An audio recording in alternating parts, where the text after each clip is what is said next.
We do have a quorum. We're going to go ahead and get started.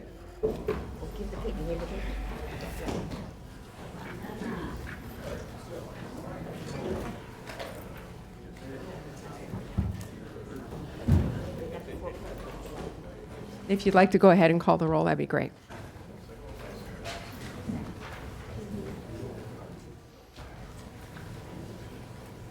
Your mic on? Vice Mayor Baxter, I'm sure Commissioner she's on her way. Flores, Mayor Marino, Here. Commissioner Powell, Here. Commissioner Sachs, Here. Commissioner Weiss, Here. Commissioner Woodward. Here. Thank you. Thank you. I've asked Commissioner Weiss to give the invocation and lead us in the pledge. If you could stand, that'd be great.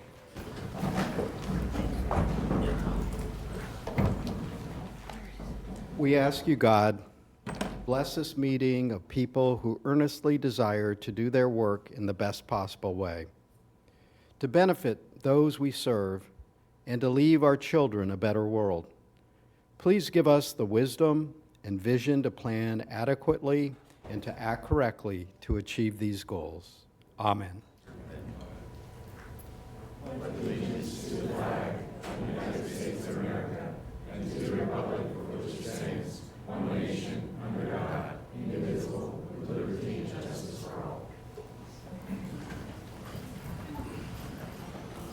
Thank you. Do we have proof of publication?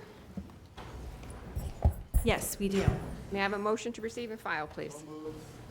I have a first from Commissioner Weiss, a second from Commissioner Woodward. All in favor, all opposed, see that that motion carries 6-0. May I have the county attorney do the swearing in, please? All those wishing to testify or speak on today's items, please rise and raise your right hand. Do you swear or affirm to tell the truth, the whole truth, and nothing but the truth? Thank you. Thank you. Do we have any additions, deletions, and substitutions? Yes, we do. Go right ahead. Yes, we do. On the consent agenda, C4, DOA 2025-310 Covenant Church, we have a correction to the request. Item 6, DOA 2025-250 Big Dreams, specifically Exhibit C1 to modify to add the trailer to Site Design Condition 1. Item number 8, ABN 2025-789 Boca Raton Achievement, to amend the agenda to move it to the first item on the regular. Item number 9, PDD DOA 2025-00126 Whitworth AGR PUD, to amend the agenda to also move that one to the regular agenda, to amend the staff report and agenda relative to the staff recommendation to include language as it relates to the cash out, and to correct the title in the OR book and page to strike out the number 4 and add number 5 to the OR 34405. On the title, on D, the alternative to civic cash out for Whitworth. And on the next page, amend the Exhibit C2 Plan Development Condition Number 2 to strike it out and renumber accordingly. Under D, other department items 12, Palmar Purchase Sales Agreement, modifying the agenda to provide the item backup, so that's also included. On the regular agenda, amend and correct the headings D, E, and E to re-letter to CDE. Other county department, item 16, County Transportation Master Plan, to amend the agenda to include the backup. And E, under workshop presentation, item 18, to modify the agenda to postpone this presentation to a later date. Wonderful. May I get a motion to adopt that? Thank you. All right. Anyone want to pull anything from consent? Seeing Commissioner Sachs? I just want to, thank you, Mayor. I want to confirm that 8 and 9 on the consent agenda has been moved to the regular agenda. Yes. Thank you. Thank you. All right. Who would like to make a motion to approve the consent agenda as amended? Commissioner We have Weiss? disclosures? Oh, thank you. I always forget that part. All right.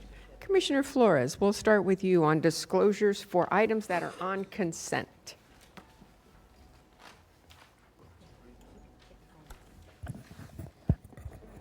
It also always makes me nervous to say no disclosures, but according to, I don't have any disclosures.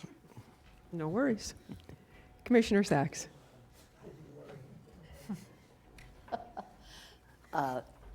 Thank you, Madam Mayor.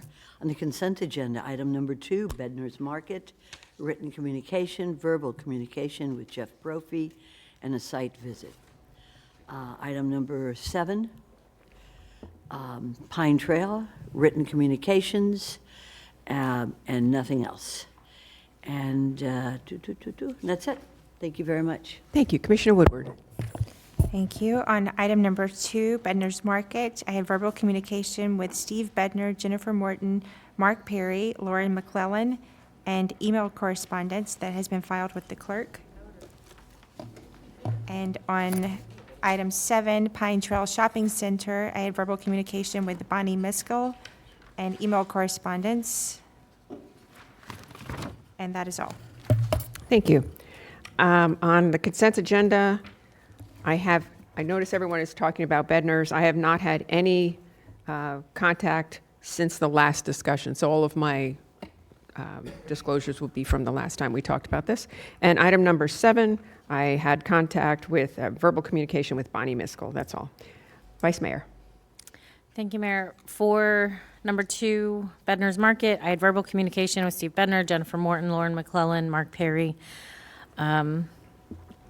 A site visit and emails have been received and filed with the clerk. Also, number 7, I've had Pine Trail Shopping Center, verbal communications with Bonnie Miskell. No site visit and emails have been received and filed with the clerk. Thank you. Thank you. Commissioner Weiss. Thank you. I have no disclosures until item number 7. That's Pine Trail Shopping Center. I had verbal communications with Bonnie Miskell, Joe Carosella, Tom Torkelson. I received email correspondence, been filed with the clerk, and I had a site visit. Thank you. Commissioner Powell.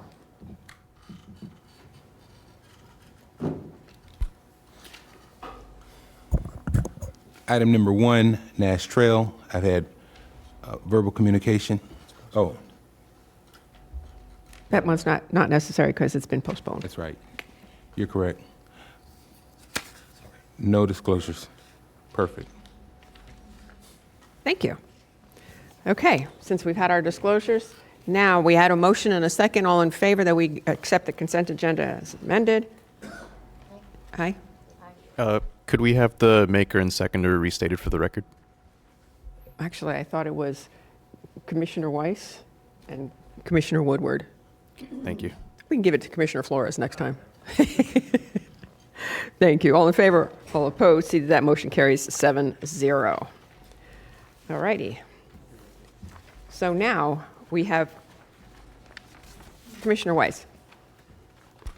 Thank you. I just want to thank our staff. We had one of the items on consent, Pine Trail, was for a new school going in there, and I just it's been a process, and I just want to thank staff. You guys were amazing.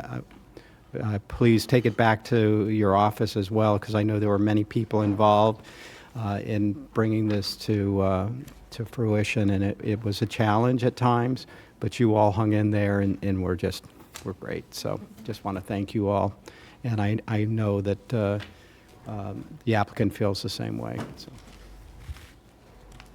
Thank you.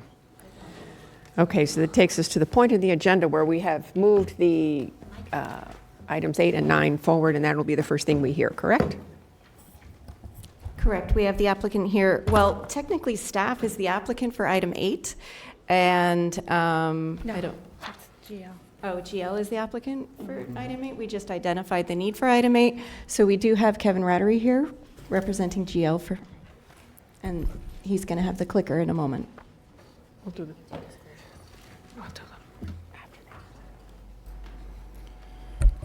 Good morning, Madam Mayor, Madam Vice Mayor, members of the Commission. For the record, Kevin Rattery, Vice President with GL Homes, 1600 Sawgrass Corporate Parkway, Suite 400, Sunrise, Florida, 33323. As part of my presentation this morning, you will be hearing from what I call the two Bs. Brian Seymour, the lawyer with Gunster, spelled with an I, who thinks it's spelled correctly, and Brian Kelly, senior transportation engineer with Simmons & White, spelled with a Y, who also thinks it's spelled correctly.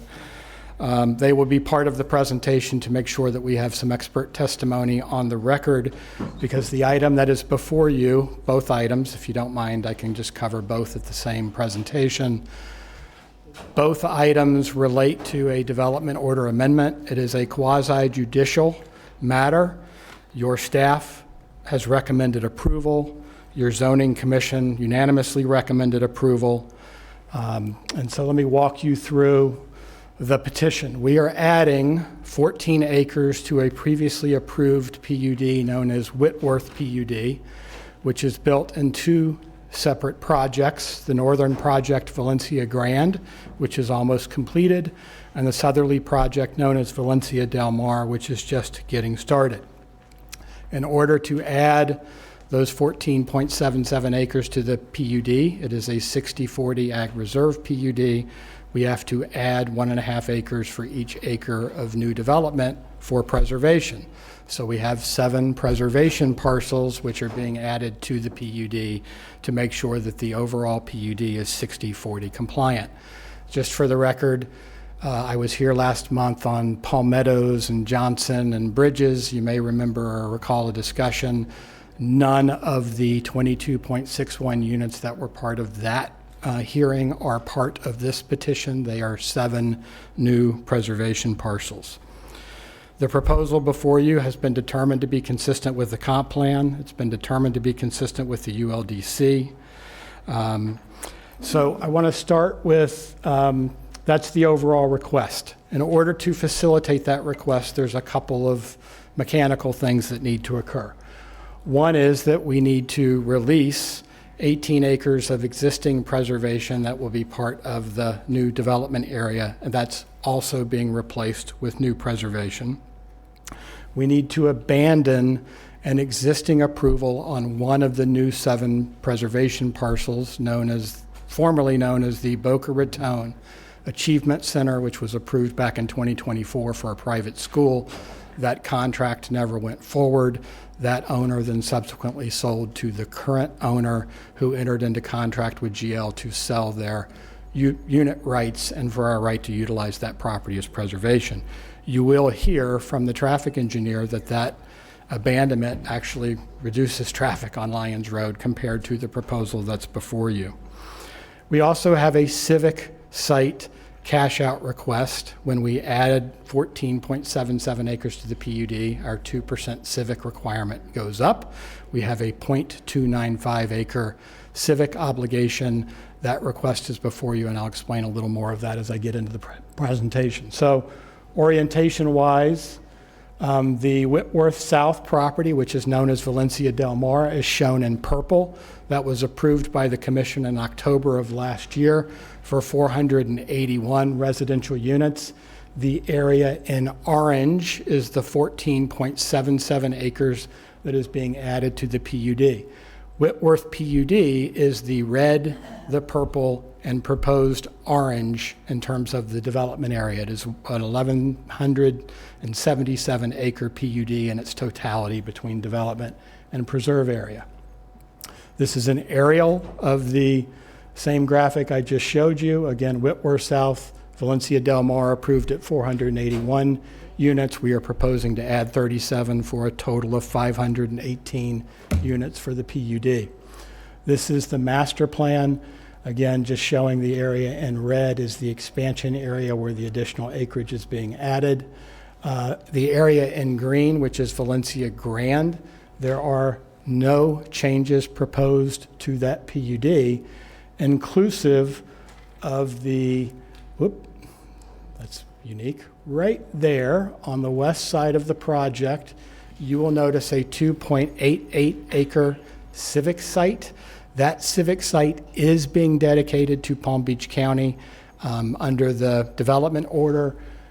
Last October, you approved a cash out for the companion civic site on Valencia Del Mar or Whitworth South.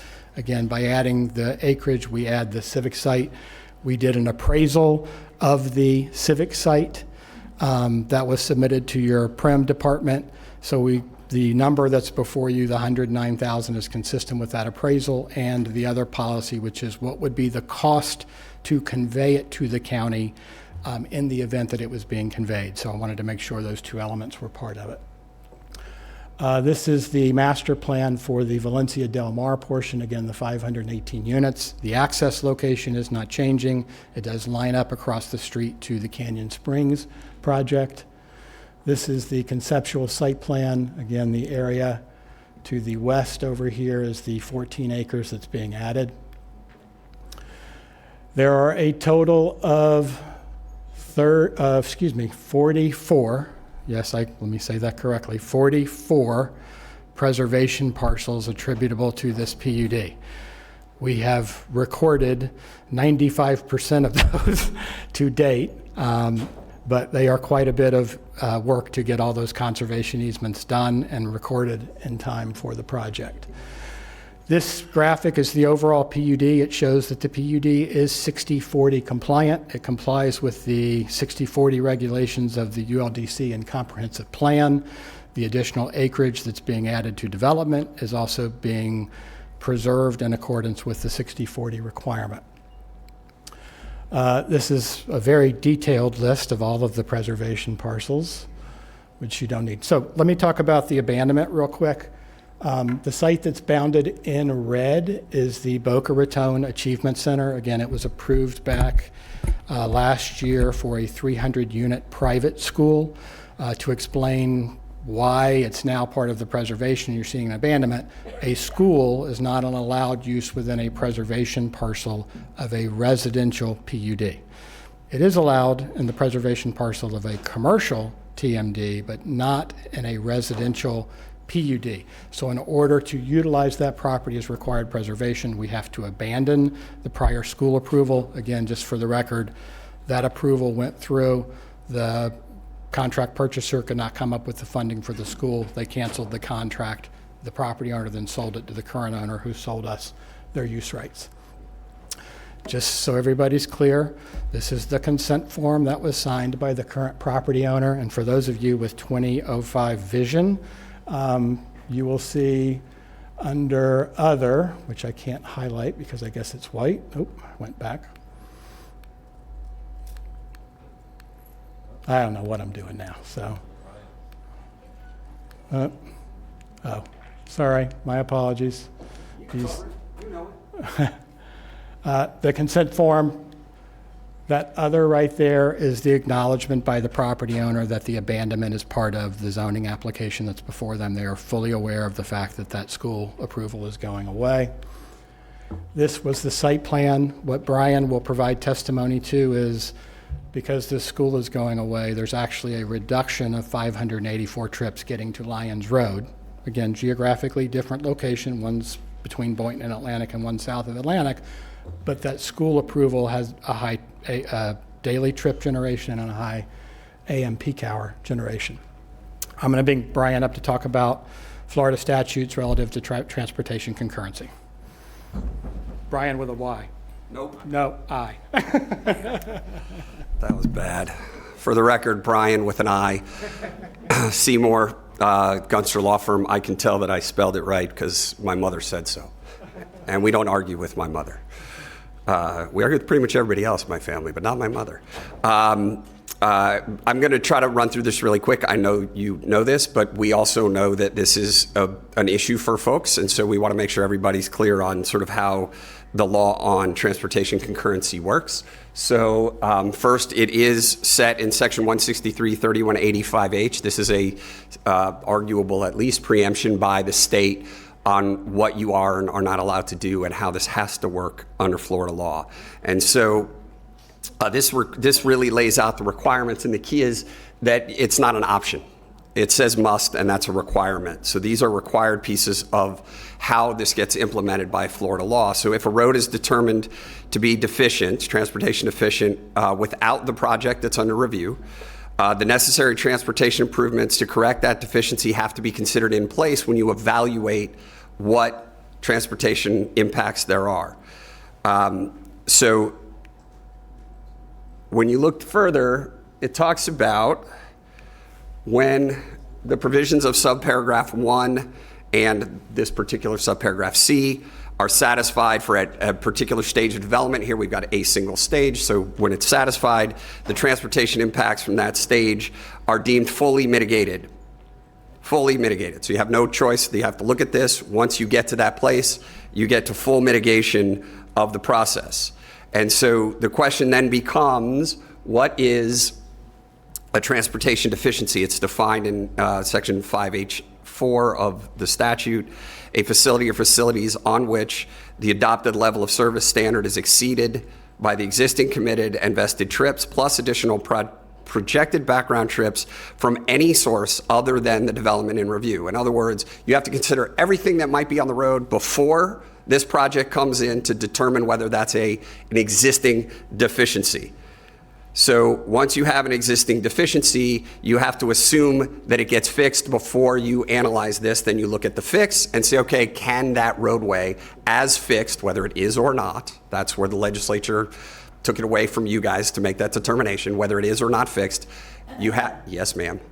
Vice Mayor Baxter has a question. Wow, that's impressive. I usually get through a little more. I'm that Good morning. So obviously we've heard about traffic concurrency deficiencies and so on several times. Mr. Seymour, what are we trying to point at in this, I guess, particular section of this? So the bottom line of this, and Brian, who doesn't spell his name correctly, is going to talk about how it works in real practical terminology and sort of how that works in this circumstance. The basic premise is we all know there's concerns about traffic, particularly Lyons Road, but traffic in the ag reserve. And so what happens when we come in for these projects, we get a lot of, but what about the traffic? What about the traffic? The point is we have to do this in a way that we assume in everything that's been done that those deficiencies are fixed. And the point to be made so everybody understands, it's not you and it's not us, this is how this works. And we just want to make clear, because we know traffic is an issue out there, there's really not much to be done. And this is why, even though people sometimes think that there's a traffic problem that it's on GL, in this case, to fix, it really isn't. And so, follow up, Mayor. And so cutting to the point, is what you're presenting today, are you asking for an increase in density? Are you asking for something that would change this property that you're asking us to approve the zoning on in a negative impact to traffic? So I don't think Brian will be able to answer the trip question specifically, other Brian. With a Y. Brian with a Y. Well, it happens to us a lot. But the bottom line is the impacts from the proposed development are accommodated based on the roadways as fixed. That's really what we're trying to get to at the bottom line of all of it. What the actual traffic numbers are and how they compare, I actually don't know that. Thank you. But I'm betting he's going to answer that question. And in fact, I'm just going to move right on to Brian, who can introduce himself and answer that question first before he goes through his slides, I'm sure. Thank you, Brian. And for the record, Brian Kelly, Vice President and Senior Traffic Engineer with Simmons & White. We're a civil and traffic engineering firm located here in West Palm Beach, been around since 1982. I'm actually going to get to that question, but I want to go through a couple slides because it kind of leads into the answer to that question, I think, a little bit better. To give a little bit of information about myself, I have 17 years of traffic engineering experience. I received my professional engineering license in Florida, so I'm registered in the state of Florida, back in 2012. This is a ballpark estimate, but I've prepared well over 200 traffic impact studies in Palm Beach County, and it's probably very much north of that number. And because of that, I'm very, very familiar with Palm Beach County Land Development Article 12, which is referred to as the Traffic Performance Standards, and also familiar with Florida State's Chapter 163. So Traffic studies come up quite a bit here. Traffic is always a concern, and I would like to spend a couple of minutes going over the methodology of how we complete a traffic study. So when I prepare a traffic study, or another traffic engineer does in Palm Beach County, we don't just get to decide what methodology or procedure we get to use. We actually have to follow that Article 12 within your code, the traffic performance standard, where the procedure and outline is identified by Palm Beach County. And to conceptually think about this, I break it up into kind of 3 sections or 3 layers. The first one is existing traffic counts. Your staff does a great job. Once a year, they go out and collect traffic counts on pretty much all of the roadways throughout Palm Beach County. So we actually get the existing data from Palm Beach County Traffic Division. So that's layer number 1. The second layer we look at is what we call background traffic, where we're looking at historical growth rates, or we're also looking at developments that have been approved, but they haven't been built yet. So say you have a development that hasn't been built, we know there's going to be trips associated with that development that are on the road. So we take a look, once we get the existing counts and the background volumes, and we look at the roadway network and say, are there existing roadway deficiencies or roadway failures based on those conditions? Finally, the third layer we look at is we add in the traffic associated with the development site, in this case, the Whitworth South site, and to see what the impact of that is. And if there's any new deficiencies associated with that development site. So let's talk about what the traffic study for Whitworth South showed. First, and as mentioned, this site has previously been approved for those 481 dwelling units. When we did the traffic study for this site, we actually looked at it as a whole again. So we actually looked at the 518 units, not just those additional 37 units, which is what's being requested.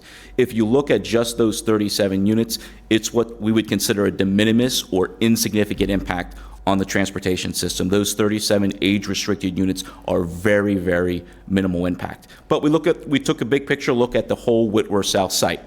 What that showed was there was a background deficiency, which Mr. Seymour just kind of described, identified, including Lyons Road. So there was a background deficiency on Lyons Road as identified.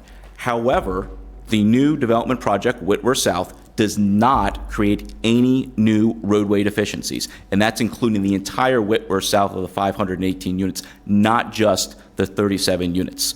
And to give a little bit more kind of context on that, when Lyons Road is going to be it's in the 5-year plan, it will be widened from 2 lanes to 4 lanes. The entire Whitworth South project will represent about 4% of that additional capacity, or if you want to look at it as a 4-lane section, it's actually about 2%. So it is a fairly minimal impact to the roadway network. So no new deficiencies were created as a result of this Whitworth South project, and because of that, this project meets traffic performance standards. It meets Article 12 of the Unified Land Development Code, and projects that are certified, they cannot get certified by your staff unless we meet that requirement of Article 12 and the traffic performance standards. So one final item I do want to point out, because of the elimination of the Boca Raton Achievement Center, because that is essentially being removed, this additional 37 units ends up actually being a reduction of overall traffic impact kind of in the area wide. It's a reduction of 584 trips if you look at the additional 37 units that are being added and compare that to what the school, the 300-student school, would have created. Additionally, the peak hour impacts, there's even a way bigger difference on that. Schools, as you know, are very intense in the AM peak hour because that's when everyone's arriving and leaving. The abandonment of that Boca Raton Achievement Center actually has more AM peak hour trips associated with that school than the entire Whitworth South project does in the AM peak hour. So overall, from a traffic impact, these additional 37 units with the elimination of the Boca Raton is actually an overall reduction. I'm certainly happy to answer any other questions at the conclusion of the presentation. Is that it? No. Which has been concluded. Okay. Thank you. Does staff have anything to add? Nothing additional to add. We have our staff report. Staff did receive this application. There is an increase in density by 37 units. So there are 37 more units coming to the property for a total of 1,177 Excuse me, units. Wendy, to clarify, just so I heard properly, they're age-restricted units? They are age-restricted units. Thank you. Yeah. So in order to add the 37 units, they're adding the 37 preserved parcels for the development. And staff analyzed it on the 8 standards that we have in the code and found our recommendation to be approval. Thank you. And before we go on, we need to take disclosures. And is that, Mr. Stone, was that what you were looking for?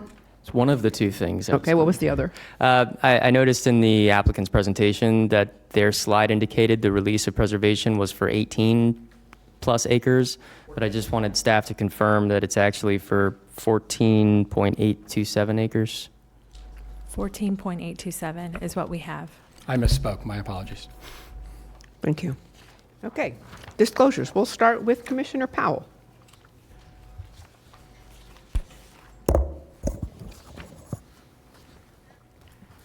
Thank you, Madam Mayor.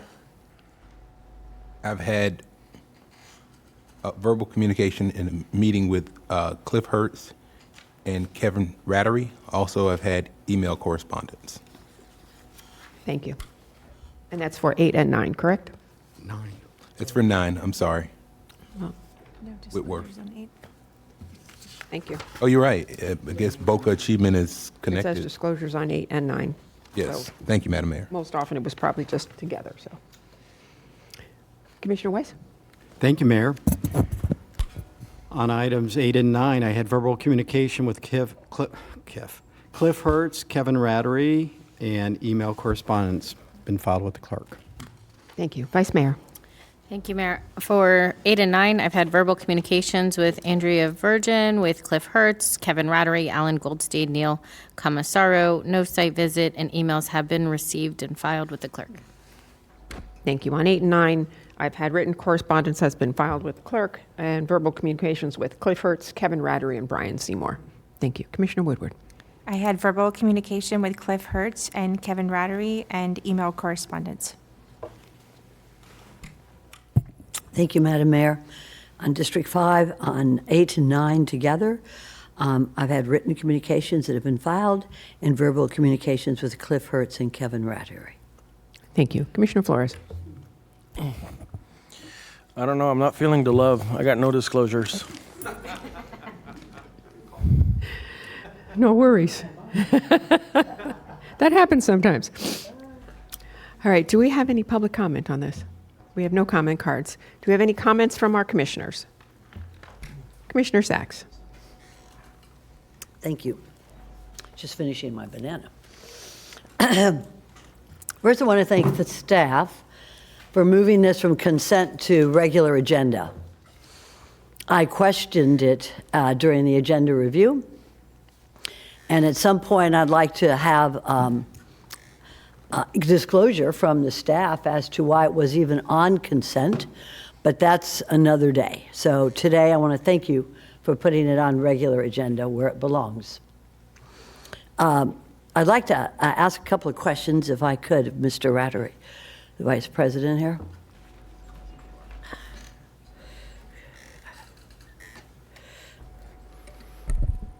Thank you for your presentation.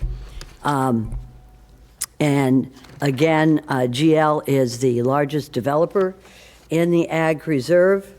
As you know, Mr. Ryder, we have a sort of a rule that has occurred since it was developed in the 90s about 60-40.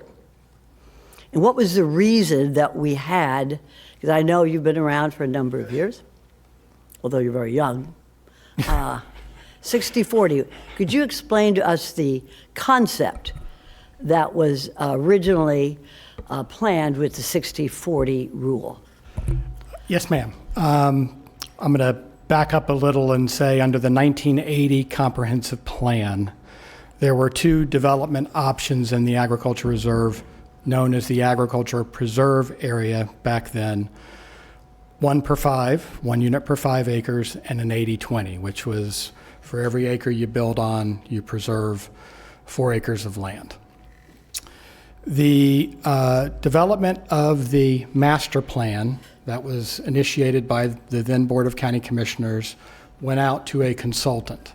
And the consultant came back with a series of recommendations to promote the preservation of land in the ag reserve. The first of that was the bond that go to the residents of the county and ask for, in this case, a $200 million bond for purposes of acquisition of land, not only in the agriculture reserve, but also elsewhere in the county. And also as a companion item to the bond to also assist in the preservation of land in the agriculture reserve area.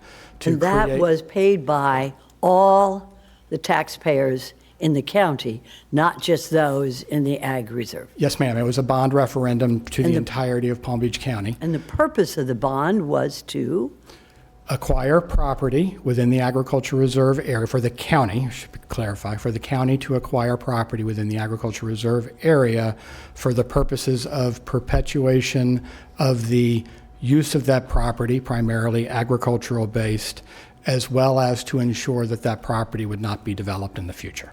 And was that, I'm sorry. was that bond also used to purchase land elsewhere in the county? Yes, ma'am. And was the term agricultural reserve ever included in the bond language? No, ma'am. Thank you. But did we buy land? And I'm looking at staff, and I'm not looking at my colleague. Part of that land, part of the bond was to purchase land in what other areas of the county? $100 million went to purchase land in the ag reserve, and there was $50 million that went to buy environmentally sensitive lands. So it's 150 million. 100, did you say 100 million for ag and 50 for water preservation, did you say? For environmental areas Environmental outside sensitive. the ag reserve. Patrick Rutter might want to expand on that. And there's another 50 million there too. 50 million was used for purchases in our natural areas collection that we have right now. I don't have the specific properties purchased. We could provide that to the board No, it's okay. if you wanted it. I just want to make sure that it's, and you said it very well, that the bond money paid for by the citizens of the entire county, 100 million for the preservation of agriculture against development in the ag reserve. Very well. Thank you, sir. Go right ahead, Mr. Adder. So as a result of the consultant's report back to the county, an additional development option was created known as the 60/40. And effectively what the 60/40 did was it said for every acre that you develop, you have to preserve an acre and a half of land. The base density of 1 unit per acre is then applied to the totality of the development. So to put it in simple math terms, if you have a development of 200 acres, you would need a preserve of 300 acres. The totality would be 500 acres. So those 500 units could be built on the development parcel, the 200 acres. The 300 acres would then be subject to a recorded conservation easement in favor of the county. So in other words, to make it real simple for someone who didn't major in math, 100 acres is purchased by a developer for development, which is good. 40% can be developed, 60% has to be open land.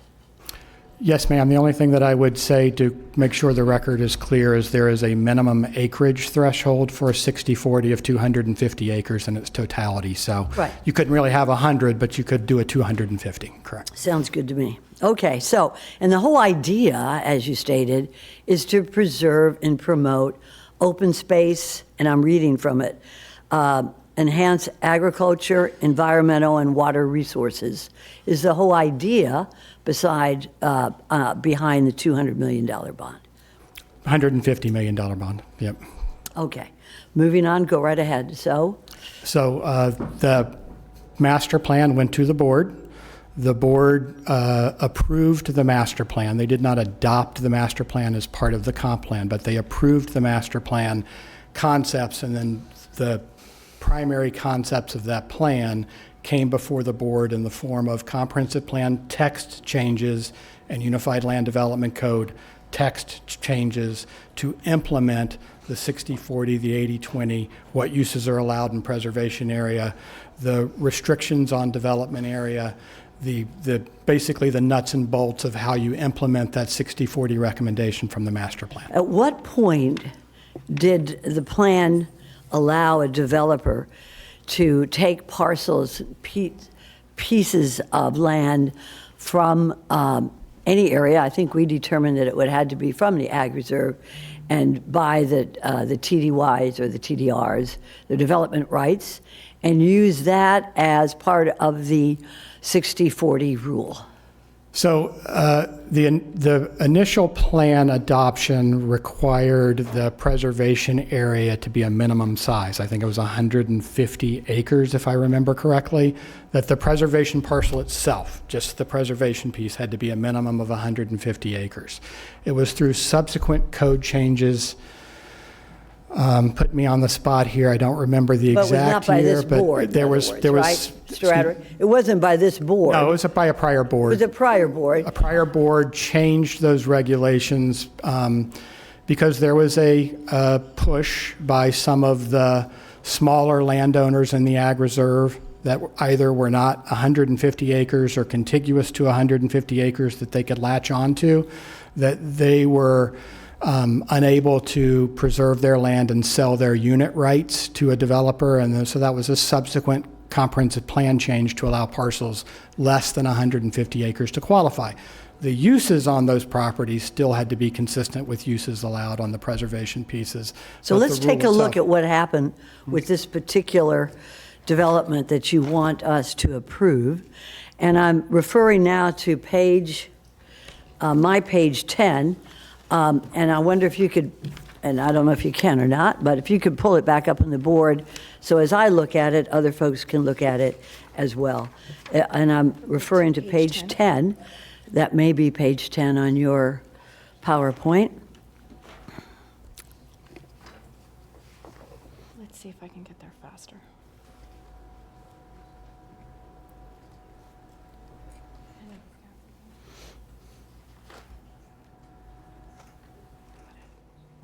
I got it. Have them turn the TV over to me.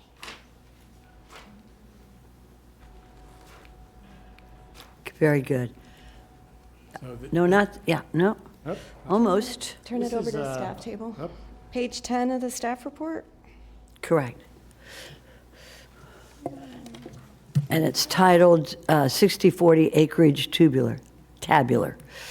Boy, and I have glasses on.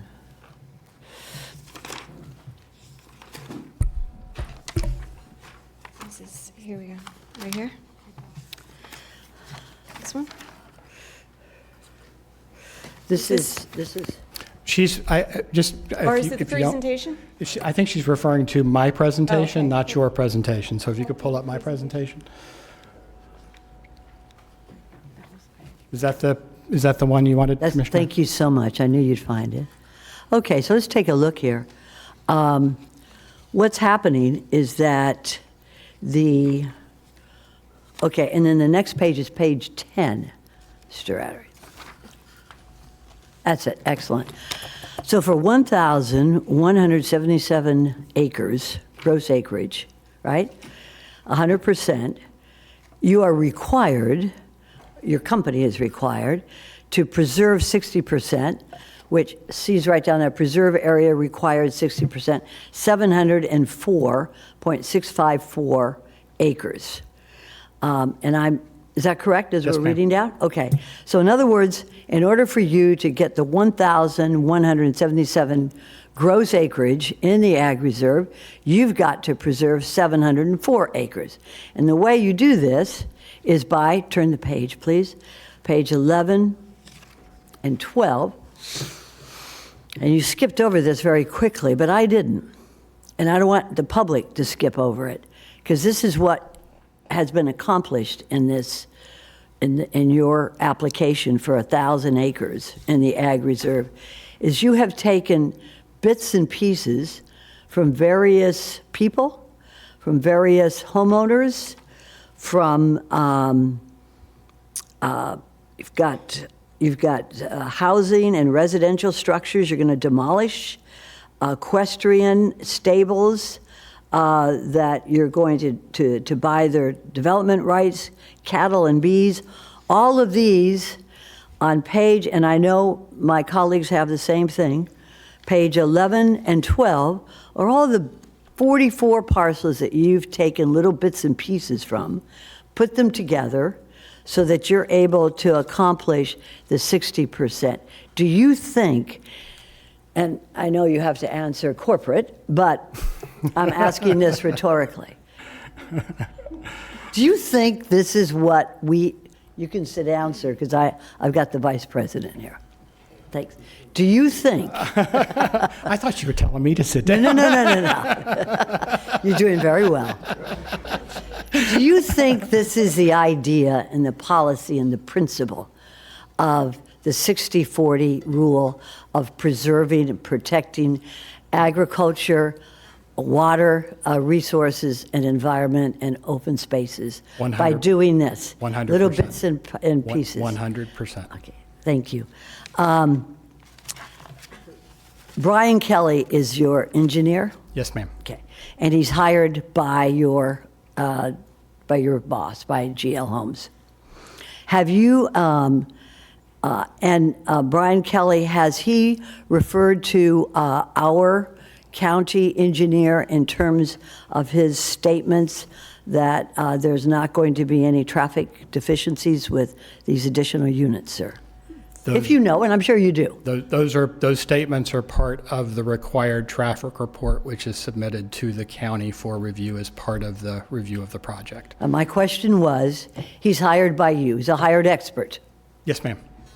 And do you know if he has consulted with the county's traffic expert before he made his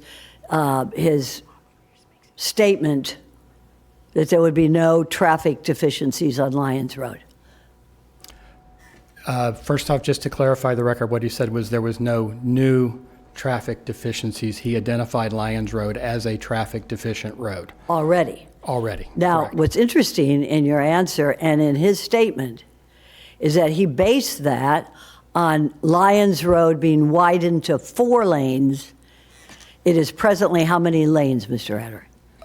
It's 2 lanes, but you're conflating 2 issues. What his statement was the review of the traffic analysis of this particular project, the 518 units, based on the existing lane capacity. When he referred to the 4%, the 2%, he was saying just as an FYI, when the road is widened from its 2-lane to 4-lane, it represents this amount of capacity. Could I have Mr. Kelly come forward? Sure. Now you can sit down, Mr. Hattery. Thank you. You're welcome. Sir Kelly, this is a big issue. Lyons Road is a big issue. And I see our chief engineer sitting in the back, and thank you, sir, for all you do. We go to HOAs monthly, and the biggest complaint is traffic on Lyons Road and how dangerous it is. You're a traffic engineer, you come from a good company. Can you say today that the addition of these 518 units is not going to cause additional traffic on Lyons Road as it exists today with 2 lanes? Hold on one second. Our attorney has turned his light on, Mr. Stone. More than welcome to answer. Just wanted to clarify that this application before you is not for the full 500 and something units. It's only for the addition of the 37 units. That's all. But I believe that his testimony today was related to the 518 units that he was talking about. He was talking about the entire Whitworth South, and I understand that there's an additional couple acres, right? But he was referring in his testimony to 518 on Whitworth South. And so that's what I'm referring to. Absolutely. I just wanted to clarify limiting the application itself to what it is, but you're absolutely right. He did more broadly refer to those large Thank you, sir. And I'll help clarify your question. I'll clarify the answer, I should say. So yes, the traffic study we did was, even though we have an approval for the 481 units that's already been approved by this board, is the traffic study included the additional 37 plus the existing approval of the 481 for that 518 units. Yes, trips are generated by this site that add traffic to Lyons Road. However, by the Palm Beach County Traffic Performance Standard, we are not creating any new deficiency. The other item I do want to add is the 37 units that are, actually is what's being requested. That is what's considered, it would be considered a de minimis or insignificant impact by the Palm Beach County Traffic Performance Standards. So your testimony today, based on your studies, is that the Whitworth South 518 units is not going to produce any additional traffic on the existing two-lane Lyons Road today. I want to make clear, it's adding traffic. It's not adding any new failures. It's obviously Adding traffic, okay, I'm not an expert. It's adding traffic, and the traffic is flowing, so it's not a problem, right? Thank you, sir. Yes. Appreciate it. And then one other thing, you said the School of Autism would generate There's nothing there. There's nothing there, is there? Have you been to the School of Autism, sir? I'm familiar with the site. Because you see it on the let me. Only one of us can talk. I'm sure you've seen it on the building charts. You didn't need to be there. I apologize, but it's vacant land. Correct? Yes, ma'am. Okay. So when we're comparing traffic out of a school, we're really talking about a vacant lot and not a school. Correct? Correct. Okay, But thank as you. part of it being abandoned, those trips are already approved, meaning that school could have been built or could be built, and it's an existing approval within Palm Beach County. So as part of this application, that approval is being removed. So those, instead of those 700 plus trips that school would have generated, those are now being taken offline, and the additional 37 units is much, much less than what that school would Did you generate. know that was not a school, that was a school of autism, and many of the students would have lived there, so there wouldn't necessarily be trips in and out as you would have in elementary school. So I don't know where you're getting these numbers from, but I think it's disingenuous, sir. And as an expert in this, I really don't, I don't honestly believe that those numbers would be correct. But thank you anyways. Thank you. Thank you. Has our county attorney reviewed this, our county engineer? I know our county attorney has. Sir? Good morning. Yes, we have reviewed this. And in your expert opinion, this Whitworth South of 518 units would add traffic to Lyons Road? Correct. It will add traffic. Okay, thank you. All right, thank you very much. Vice Mayor Baxter. Thank you, Mayor. It's for the attorney. Are we allowed to turn down this project based on traffic? Based on the statute, if they meet the traffic standards and traffic concurrency as defined in the comp plan and as reviewed by staff, that cannot be the sole basis for And your does denial. this? Sorry? And does this project do that? I believe staff has recommended approval based on that standard. So, again, this is quasi-judicial, Sure, right? there's, I think, 8 different standards of approval. One of them relates to the traffic, which is the adequate public facilities. If the board were to find that any of the other standards hadn't been met based on competent substantial evidence, there would be an avenue for denial. But if the sole basis for denial is on traffic issues, based on the fact that staff has determined that traffic has been satisfied, then that would be prohibited. And then, other than the applicants, are there other expert testimony here that would show some competent substantial evidence that To would the give contrary? us to the contrary? I haven't heard any, and I'm not aware of any that were included in the staff report. Thank you. Commissioner Sachs. Look, let me just say to my colleagues, I like GL Homes. It's the biggest developer in the Ag Reserve. They build a quality home.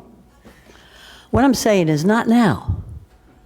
Wait until Lyons Road is expanded to 4. I have 2 lanes on Lyons Road, and it is damn dangerous. I don't even have FP&L lights. Do you know we have no street lights? And how many thousands of houses do we have? Units, beautiful units, wealthy units.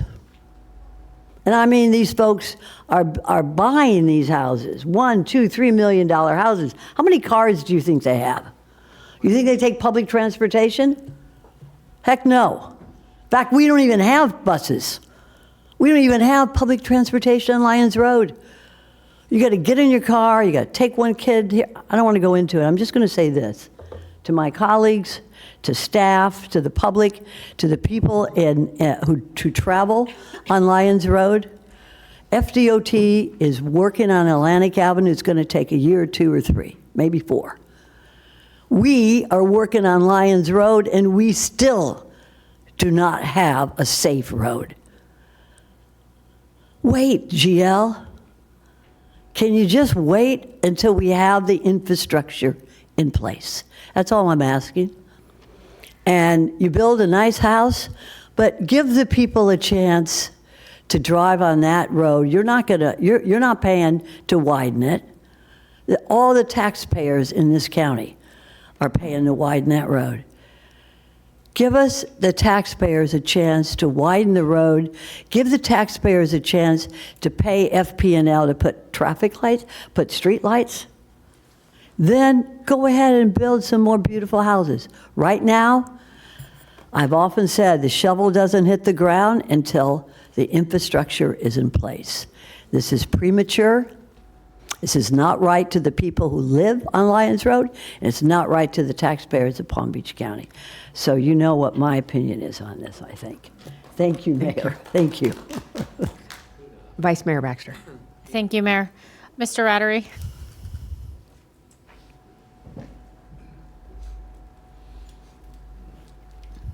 Was that with an I? Just kidding. No. Just kidding. Question for you. What is your timeline for this project, out of curiosity, now that it's been mentioned? The 481 units having been previously approved are already for sale, so we are full speed ahead.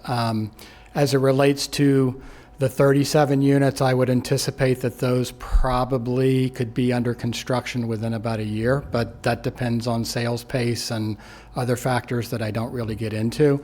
Could you sell them last? Well, they're at the very west end, so they are generally the last ones. The comment that I would make to this is, even under your old traffic performance standards ordinance, when it was a true concurrency system, once you got within 3 years, the project was allowed to proceed forward. And our concern is always, when commissioners ask about a timing pullback, is that we're not building the road. The county's building the road. And if the county gets delayed, we suffer from the delay because we can't move forward with those units. So this road was originally 2022 for this link, and it's now in 2025. So respectfully, since the majority of the units are approved already, we're more than happy to sell those towards the end of the project, because they are the end of the project. But I don't know if they're going to beat your Lyons Road construction, because that depends on when Lyons Road gets let. Thank you. And for staff, I think where, Mr. Rutter, do you know where we stand as far as Lyons Road is, since it was brought up? When is it Look at Scott completion? and Quasi, it's broken into 2 legs. I'll call it a south half and a north half, and I'm trying to remember which half we're doing first. That's out to bid. The north Yeah, we are going to do the north half first. And Mr. Ricks, if you'd like to come to the mic, please. Mr. Vice Mayor, members of the board, David Ricks, county engineer. The north half, just as Quasi indicated, which is from Flavor Pick to Boynton Boulevard, design is about done. We'll be putting a bid for this fall, winter, so under construction basically next spring, 2026. The southern half, which is from Atlantic Avenue to Flavor Pick. It's about a $16 million project, looking FY28 to get that under construction. So not starting until FY28. There's 2 segments, from Atlantic to Flavor Pick, FY28. From Flavor Pick to Boynton Beach Boulevard, that design is done. We're talking FY26 to start the construction work. Thank you. No further questions. Thank you. Commissioner Woodward. Thank you. I think for staff, are we taking these items separate? Just so I understand? Okay. Yeah. And item 8, we will be voting on, it's the abandonment of the previous approval for the school and to allow it to become preserved, and it's going to remain a nursery? Is that what I read in here? Correct. The owner does not want to move forward with the school approval, but rather remain as a nursery with restrictive uses as a preserve. Correct. Okay, could I go ahead and move item 8? I have a motion from Commissioner Woodward, a second from Commissioner Weiss. All in favor? Aye. Aye. All opposed? See that the motion carries 6-1 for Okay. item number 8. And could I clarify on item number 9, the previous 400 and change units, that's a previous approval. This is just for 37 units to be added to the previous approval. Correct. Right? And all of the preserve requirements have been met? You are recommending approval for this? Correct. Okay, I'd like to go, A, B, C, and D. so I'd like to make a motion to approve item 9, A, B, C, and D. I have a motion from Commissioner Woodward, a second from Commissioner Weiss. All in favor? Aye. All opposed? Aye. See that the motion carries 6-1. Mr. Flores gave me the thumbs up. Thank you. Thank you, Commissioner Commissioners. Flores, sorry. All righty, so now we are technically... Excuse me, Mayor. Sir, I have one manner of housekeeping. Sure. If we could please restate the agenda vote for the adoption of the agenda for the benefit of the clerk.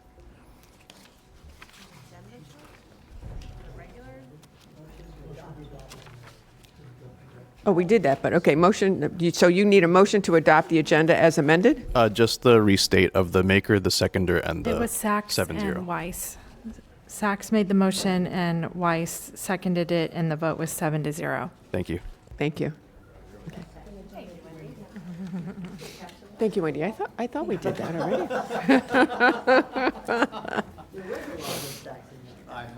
Okay, so now we are at the end of the consent agenda. We are on the regular agenda. The first item on our regular agenda would be item number 13, which is the Sherbrooke Center. And I do believe we have disclosures and cards. Why don't we take disclosures first? Commissioner Flores, disclosures on item number 13. No disclosures. Thank you. Oh, join in that, no disclosure? Commissioner Sachs? 13. No disclosures? I have written correspondence that I've filed with the clerk. That would be the mayor and vice mayor. We're only doing 13 for Correct. clarification. I have had verbal communication with Jay Huber, Zachary Todd, Jason Lang, Susan Berman, Ricardo Matos, Kathleen Salvo. No site visit, and emails have been received and filed with the clerk. Thank you. Of course. I'm missing a page. Number 13. Commissioner Weiss. Thank you. I had verbal communications with Jay Huber, Zachary Todd, and Jason Lang. Thank you. And Commissioner Powell. No disclosure. Thank you. Okay, we've taken care of disclosures. We have 3 cards. Would staff like to do a presentation? Would the board like a presentation from the staff? Can we have a brief? We have the applicant here as well. Usually they start. Perfect. Would the applicant like to come to the podium?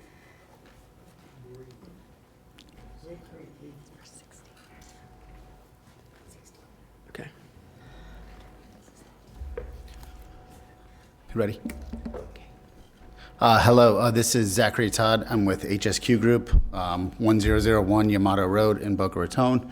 Also representing us on this project is Brian Kelly, who you may know. Also, Jason Lang is here, representative of Primrose Schools, to discuss this project. So here is a brief presentation. This is the northeast corner of Lantana and Lyons Road, the Sherbrooke Center. And proposed is Primrose School. It is a daycare facility operating the standard 5 days a week with standard drop-off and pickup. So just an overall view of the site. It seems, Lyons Road is kind of a big topic of discussion, as you've seen from the previous presentations. This is northeast corner of Lantana and Lyons Road. There is self-storage, dollar store, tire store, and a bank that were previously developed. We are looking at the last remaining parcel on the northeast corner of this to put in the daycare facility. And this is along Aquarius Boulevard, which is just east of Lyons Road. And here's a kind of an overview of the site plan overlaid on the aerial. So this is the final site plan, which staff has approved. This overall area was approved for 19,800 feet of retail. This is proposing a daycare facility. And since the topic of traffic has come up, the retail facility from the traffic center, with this daycare facility being proposed, we're saving roughly 6,000 additional trips with this, just based on the traffic volumes and the traffic study completed. And again, Brian is here to touch on kind of the specifics of that if required. Just another note on this, we're not modifying any of the entryways. All of these would utilize the existing and would fit in with this. So that's the existing entry off of Lyons, off Lantana, and then off of Aquarius. Another item to note, we will be adding back in per code the buffer. So along Aquarius on the northeast corner, right now if you go to the site, there's limited trees, kind of a clear view. We'll be adding in that buffer to kind of provide some nice shade and blocking the building from Aquarius. Another note is we're not going to be proposing any signs. Here's kind of a graphic of the current monument signs within the area. All of the signs would be mounted to the building, so not kind of taking up space in that regard as well. Let me just get down here. So here's kind of an overview. Again, this site was approved for 19,800 feet of retail. We're proposing a roughly 14,000 square foot daycare facility. Again, as noted, we're providing a buffer to improve the facade along Aquarius, and as well overall reducing kind of the trips from what was approved. And as noted, staff supports this. Here's kind of a typical rendering of the view would be for this. And then diving in, this is what the view would have been for the retail facility had that been approved. So we're kind of improving that view from Aquarius and not seeing the back of the building, as you can see on this graphic. Here's kind of another of the retail that could have been in there. So that's the end of our presentation. Brian Kelly is here to mention any traffic items. I know a big topic of discussion is the current traffic on Aquarius and Lyons Road as it relates to Woodlands Middle. We've, as mentioned, discussed with some of the commissioners and as well reached out to some of the residents in the adjacent neighborhood. So that concludes our presentation. If there's any questions.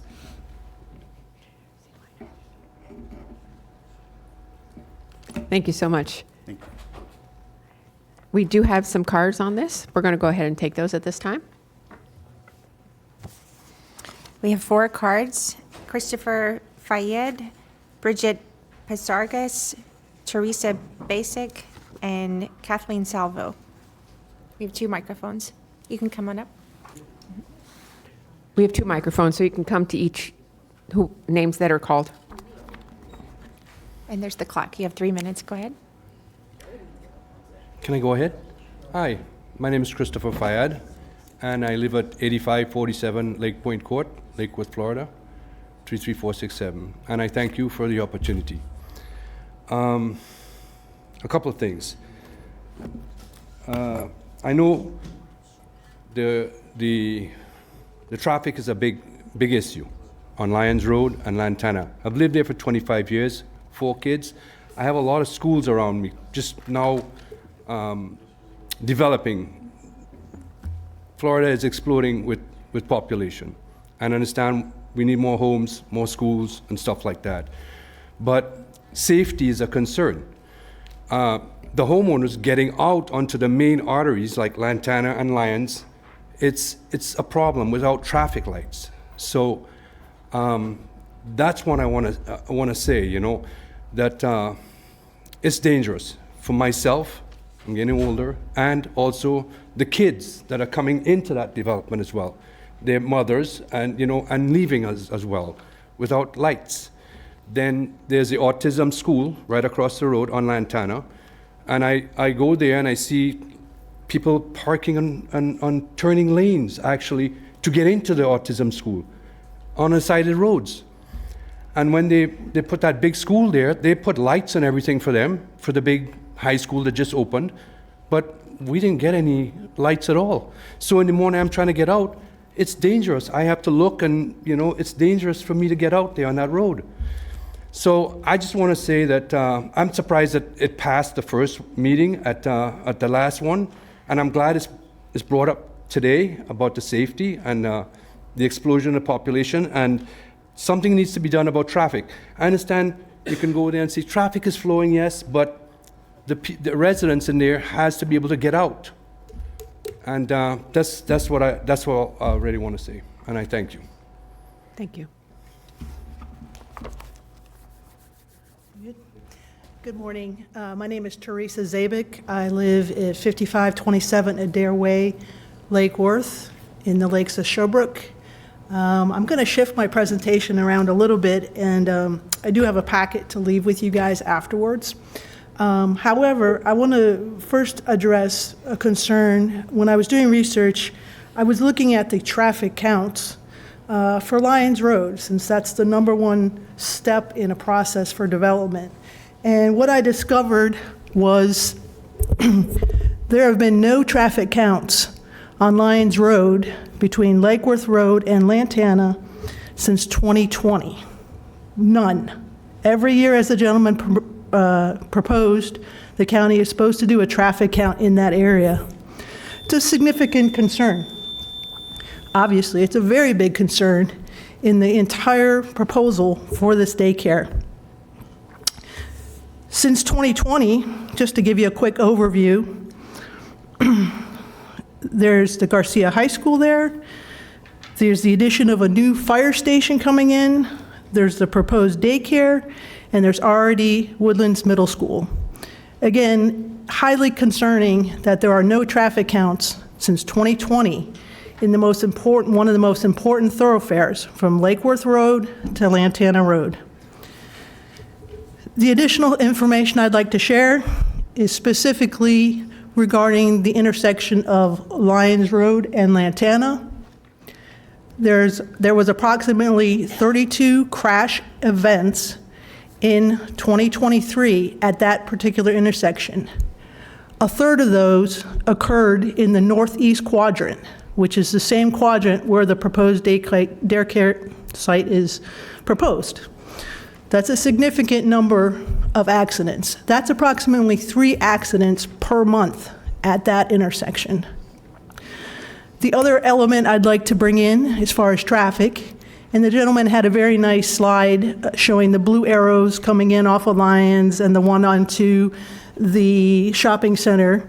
The main focus that I think he missed was the access point that's going to be utilized, doggone it, the most is going to be Aquarius Boulevard West. There's approximately 10 patterns of traffic in that exact intersection. So it's really, really a potential issue. Finally, I just want to say, I think this lack of oversight in the expansion of Lyons Road and the willingness or lack of willingness to add wider sidewalks, wider bike lanes, and guardrails has basically potentially caused a student's life. And I think that's super important to consider with all aspects of Lyons Road, particularly between Lake Worth and Lantana. Thank you, guys. Appreciate you.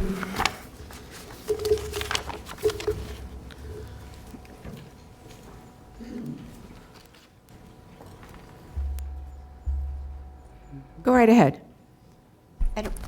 Excuse me, we can't hear. The microphones aren't working too well with you guys. And did they call my name? Because we're the only 4 people that are going to talk.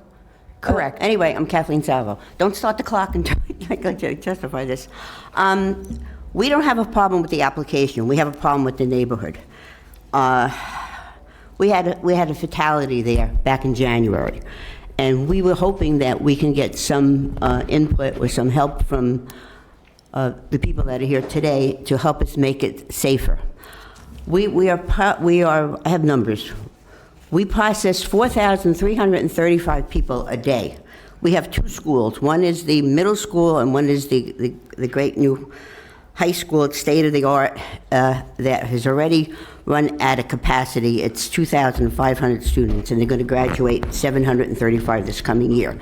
So we have two different times of when they go in and when they go out. 7:30 to 2:45 is the high school, 9 a.m. to 4 p.m. is the middle school. And as I said, in these two time zones, we process 4,035 children. We are not against the application, but I wish you would put it on hold until we clean up the mess. We are 4 lanes, but these 4 lanes are already obsolete because we put too much stuff on this road. So we have accidents on that corner, and they're there all the time. What we need is that I have 3,039 oppositions to this, the safety here, and they were signed by, I wish Teresa would have said all this because there's too much to say in the time. It was signed by the change.org. At the time of the accidents, the middle school students, 8th graders, had enough of sense, they were the adult in the room, to sign this petition. And I wish you would go on that site, and these are the people that are in opposition of this, adding this, because they told all the problems that we have here. And since then, nothing has been done. We have done nothing. We haven't, they say they're working on it. I've been working on it as an army of one.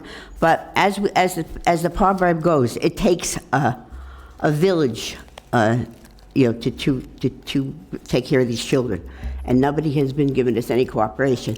We hear of studies that are being done, and we're going to do this and we're going to do that. I'm working with the engineering department, and they've been great. Everything I bring something to their attention, they do.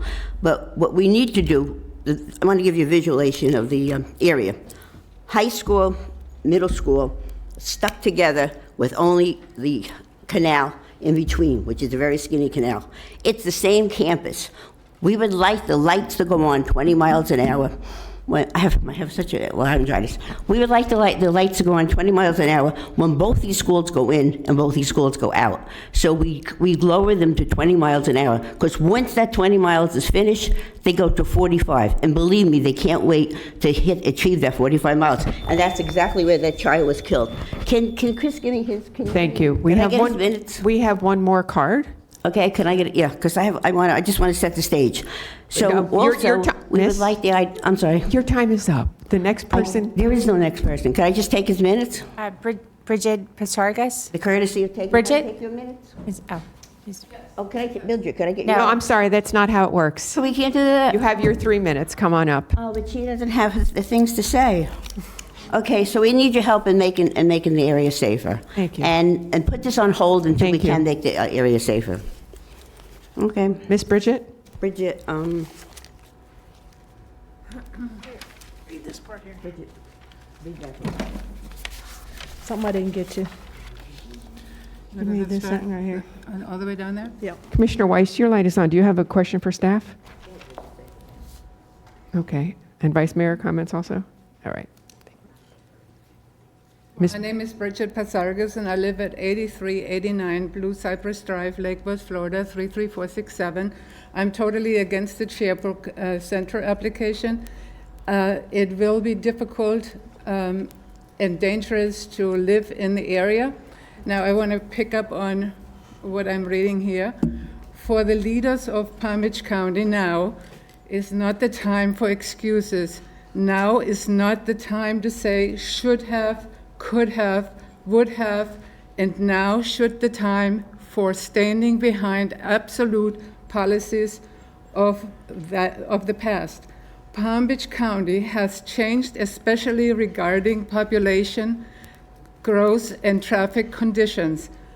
Lyons Road is a stay forward and clear example of this concern, and unfortunately, it may have cost a child his life.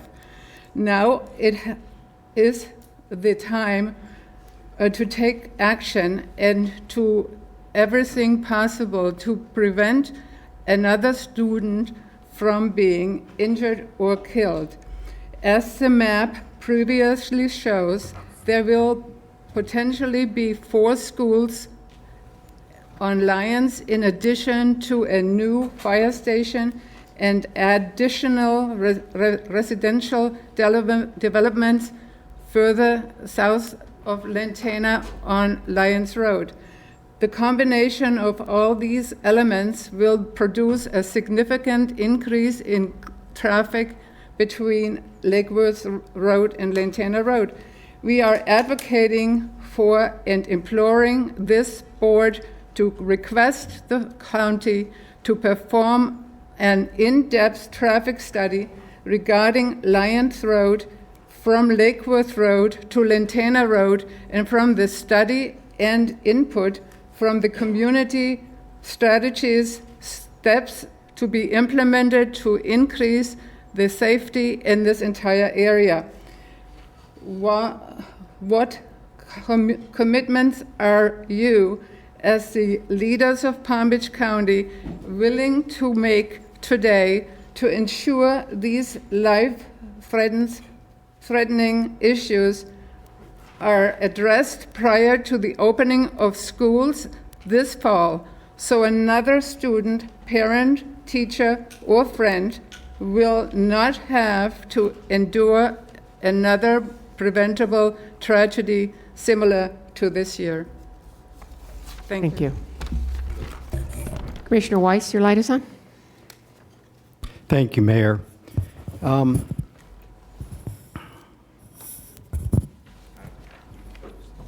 So I think there's a couple of things we're talking about today.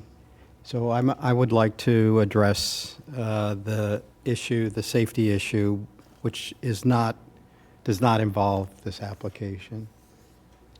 I had the opportunity to meet with the Coggin family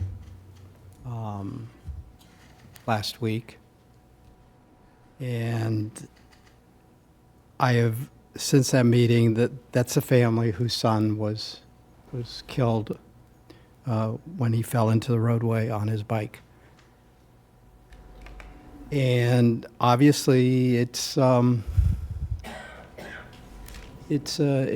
tragedy. It's a real tragedy. And so I have requested from engineering that they perform a study on that section of roadway, specifically at the request of the family as it relates to the bridge over the canal. That's a choke point, and the pathway can be moved on the other side of the bridge, so the kids can stay away from the roadway at that point. We have also, as a board, we have directed staff to move forward with an ordinance that allows for the speed cameras to be put in place, and I know they're studying that location and those are automatic cameras that will take pictures, and if people are found in violation of the speed, they'll be sent a ticket. And we've seen, the studies have shown a reduction in speeding over 90% in those areas where those cameras go in. And additionally, the repeat offenders go down significantly, like over 93%, if I recall the information that was given to us. So I can tell you, I've heard directly from the family, and it's something certainly on my agenda. I know it's on Commissioner Baxter's agenda as well. We can't talk about these things unless we're in sunshine. But I know the family has also reached out to her office as well. But I do want to say to the folks that came in and spoke, we do hear you, and we are concerned. I'm also very concerned about the people that are using Aquarius to drop off their kids. That's not appropriate. And I will be asking the school board and the school system to do something about that. Kids should not be being dropped off down the road and then walking up that roadway. It's not, that roadway is not designed for that to happen. So I just want to put that aside. As it relates to this project actually would reduce traffic going into that shopping center based on what is allowed there already. This is a significant reduction in trips. The other thing I think is important to note about a project like this, it's not in the same way a school where everybody comes at the same time. This is a daycare center. They usually come over a period of hours to drop off and a period of hours to pick up. Usually after for many parents, it's after the workday is ended. So with that, I don't have an issue with this project, but I am interested to hear where the district commissioner stands on it. Vice Mayor Baxter. Thank you, Mayor, and thank you, Commissioner Weiss, for your comments. I don't think anyone likes hearing about the loss of a child. It's heartbreaking. So we've also been in contact with traffic and engineering at David Rick's office in regards to safety and the concerns of the children. To mimic what Commissioner Weiss has said, we want it to be as safe as possible. I also had a similar idea of reaching out to the school board. I think parents are looking for alternatives. There's a middle school and a high school not far from here, causing some concern with residents and the drop-off and pickup of these students. And so I think I have reached out to the school board member of the area, Marcia Andrews, and hopefully we'll do a site visit and see, take a look for ourselves and see what is going on. This isn't unique. A lot of schools seem to have some issues with pickup and drop off. I don't know that we'll be able to solve that here with this applicant's project, and I do feel bad for the applicant because I do feel they're taking a brunt of a bigger problem.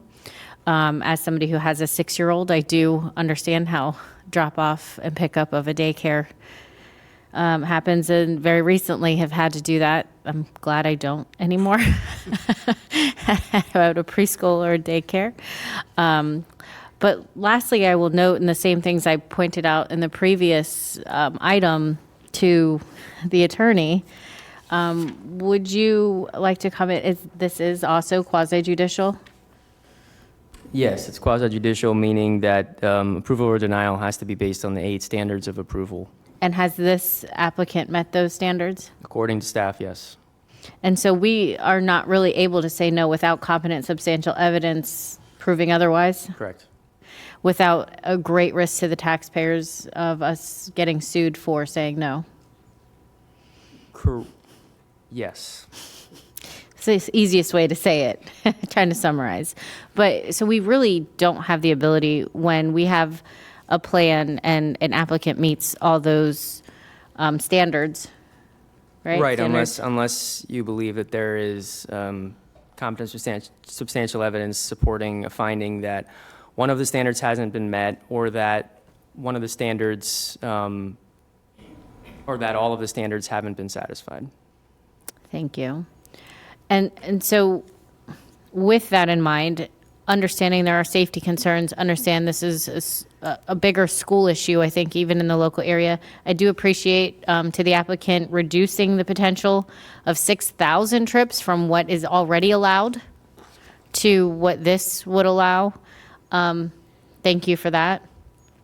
There are still safety concerns, but a lot less with a daycare, preschool type of situation, because a parent has to physically walk that child in. It's not a drop off, it's not a pickup, they have to park. And how many, could you remind me how many parking spots were allocated to this? Nancy, do you have that slide? Or Daisy, with the parking spaces? It has adequate parking and drop-off for the 214 kids built in. And I believe there was around 50 parking spots, were there not? I believe there were. And that's quite a bit for 200 students, especially over a several hour span. I know the preschool where I was dropping off only had 20 to 30, and it seemed like a lot more students than that, and it was never always full. So this was, or it was not really full much at all, if ever. I can't find a reason without competent, substantial evidence to turn this down. So I will make the motion to approve, but still, I think staff has heard Commissioner Weiss, myself, and unless the board objects, to really kind of look into the surrounding road and safety of this area for these students, because we don't want this to happen again. Thank you. So I have a motion from the Vice Mayor and a second from Commissioner Weiss. Commissioner Sachs, your light is on, and then Commissioner Flores. Thank you, Madam Mayor. Commissioner Weiss, you're wonderful. Thank you so much for doing that, reaching out to the family, and that is difficult. That is difficult, but you're probably one of the most compassionate people I know, and if anybody would do it well, you would. Thank you for that. We have a committee, and I don't think many of us know about it because we haven't been informed of it, but it's a committee made up of our assistant county engineer named Joanne Keller, and she works with the school district, okay? She works with the school district when it comes to getting in and out of schools.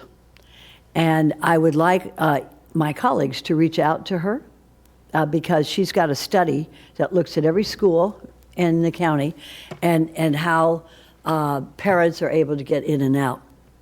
And that will help. It's not necessarily the school board, but it's a school district and our engineers and thank you, Joanne. She and I have visited a number of schools, and we're making some plans to change things around.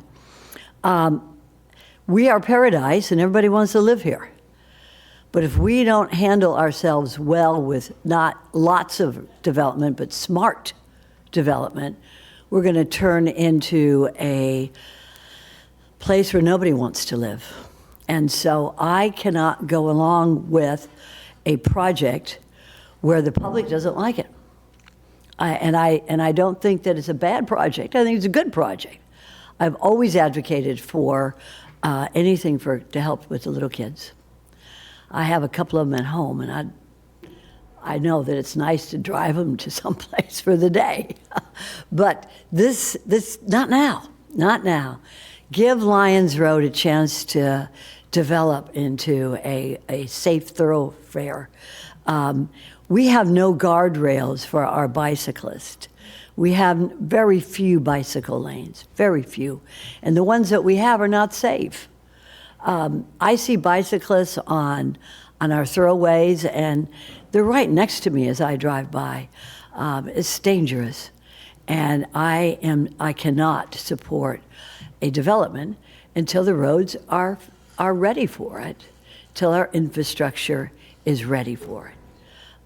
It's a good project. I look forward to it coming in one day, but not today.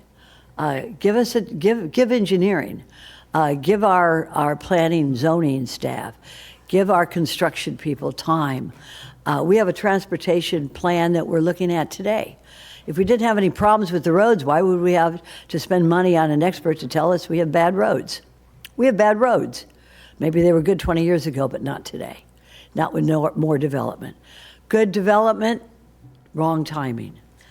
Give it some time for the county to catch up, and we'd be more than happy to entertain it. As for me, I represent the people, and it is not compatible with the people in that area. Thank you, Madam Mayor. Commissioner Flores. I want to start with staff. There is 20-mile-an-hour speed markers right now for the two schools, correct? Or just for the middle school? Typically, the schools have they have those signs and the blink. Often they have blinking lights when But do they school is currently- drop off, pick up to slow down. But I think the resident had a valid point. We haven't met with the school district on the timing of the two different schools.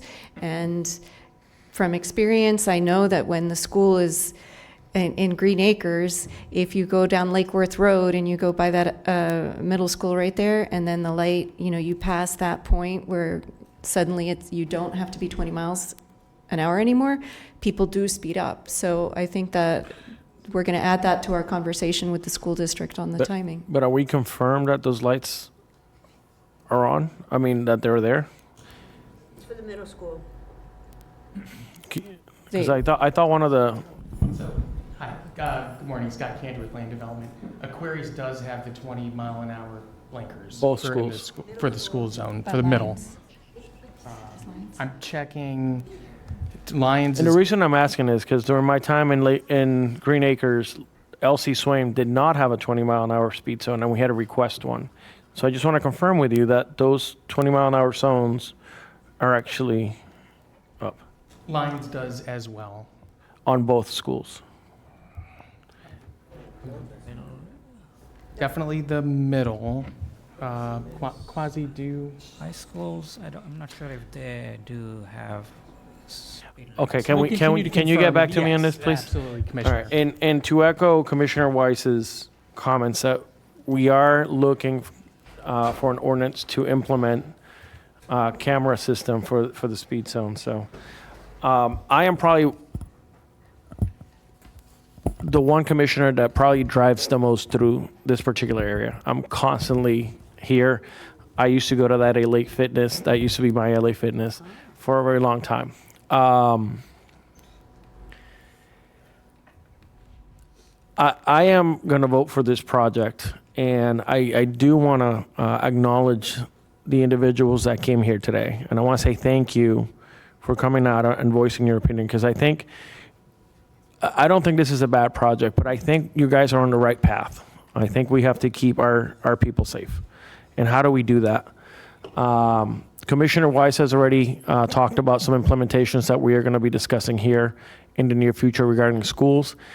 We have to do better with the sidewalks and where the sidewalks are located and how kids cross that street, especially when it pertains to the high school. The majority of the kids that go to that high school live across the street in those neighborhoods. So they have to cross lines. Do we know if there's crossing guards in front of the schools? What was that? Exactly. So we have to look at that. The other thing that we have to look at that I think it's a major concern that the county should get involved with is distribution of students into the different schools. And I'll give you an example. Garcia High School now takes the most students from Green Acres. In Green Acres, our kids go to 5 different high schools. Think about this. Green Acres, our kids go to 5 different high schools. Yet, in Green Acres, we have the largest high school in the county, John I. Leonard. Why are our kids not going to John I. Leonard? Garcia High School also takes a lot of kids from Boynton Beach. If you think about it, these are trips that are coming from out of different pockets into a neighborhood like Lyons Road. So we have to really work with the school district about how we distribute our kids and where our kids go to. It's being politicized based on the grades of the schools, and neighborhoods refusing to want to send their kids to the school closest to them. So we have a major issue there. We really have to work with the school district on doing better on distributing kids and creating more trips for parents that have, and I'll give you a perfect example. I had to, 3 years ago before Garcia High School opened, I had to lobby and get all the parents rallied up because they wanted to send kids from Riverbridge, which less than a half a mile, they have Palm Beach Central. They wanted to send them to Garcia High School. That makes no sense. When you have a high school that's half a mile down the road, you're going to send them to, imagine that trip every single morning for a parent or for the kid. Most of these kids drive. So when we talk about the committee that Commissioner Sachs mentioned, I think this has to be a major topic. because we are creating more traffic every single morning and every single afternoon where we shouldn't. High schools and middle schools and elementary school should be community-based. It should be your neighbors. You shouldn't be going, across town, across the county, maybe passing 2 municipalities in the way to go to your high school. So I think this is an issue that we really have to take up with the school district, because it is affecting our traffic patterns every single morning. Thank you. Commissioner Woodward. Thank you, Mayor. My question would be for staff on the previous approval that was on this from 2019. What was approved and could be allowed today without coming back to us? For the site, for the Sherbrooke Center, almost 20,000 square feet of retail use. And this will be a 13,500 square foot daycare. So the analysis is that the traffic impacts were greater for the 20,000 square feet of retail than a daycare center.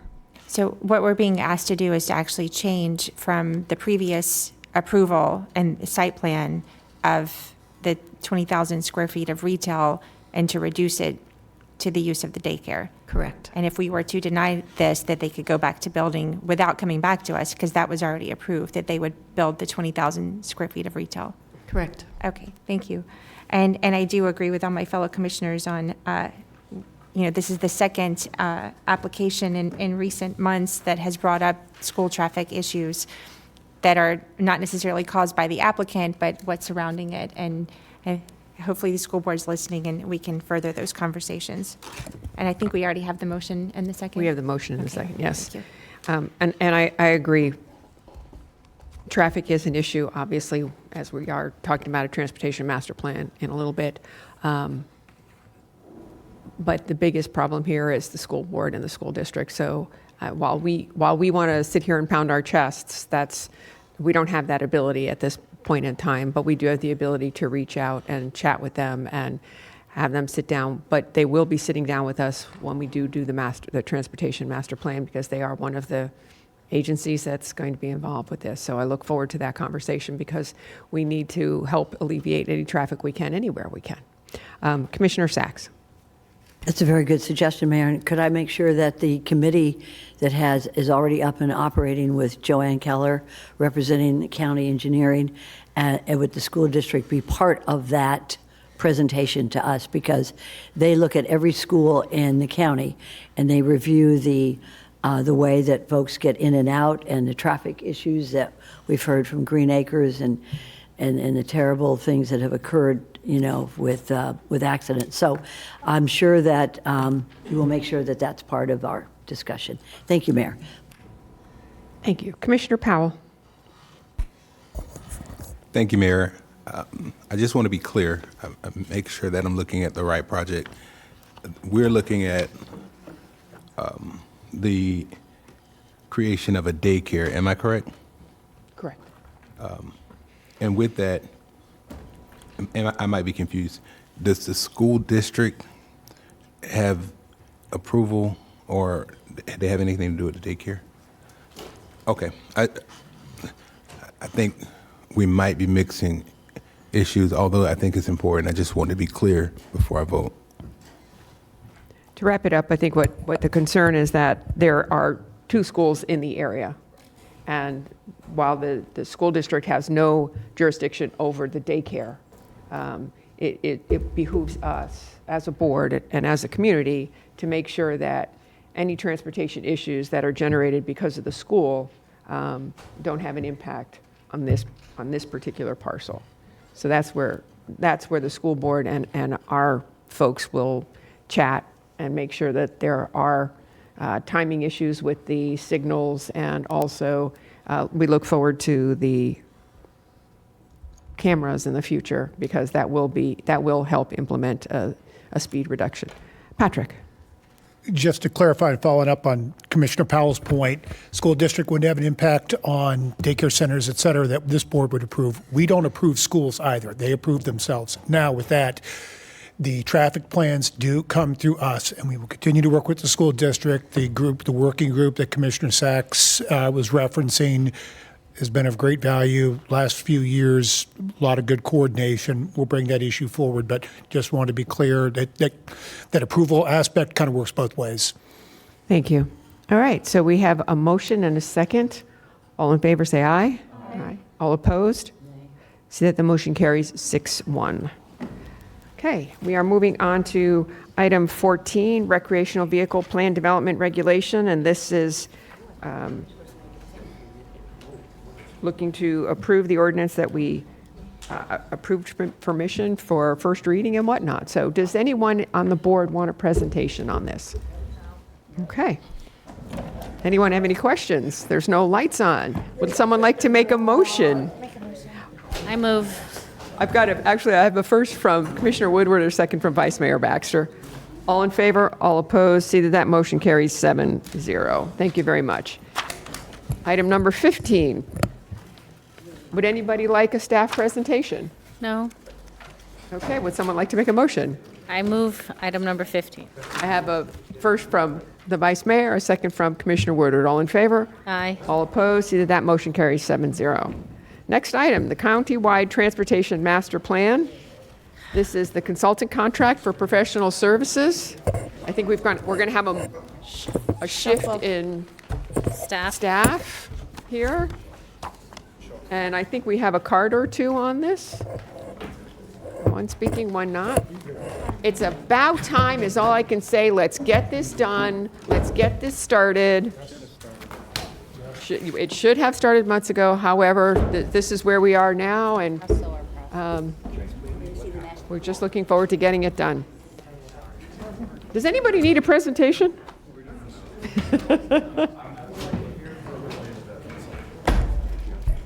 We haven't hired the consultant yet. This is how we approve the consultant. We haven't hired them yet.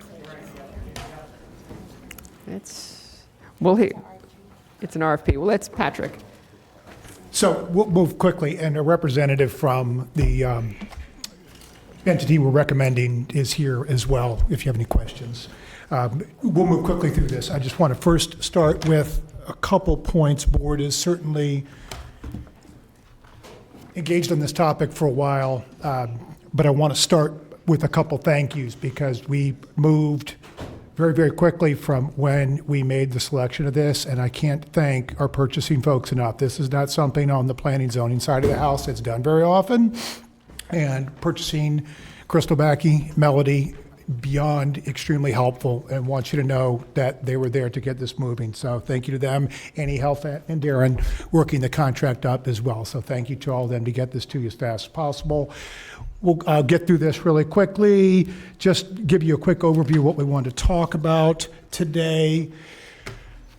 Purpose of the master plan, and as the board has established for us, this framework. So establishing multi-jurisdictional process and that planning framework for the countywide vision for transportation.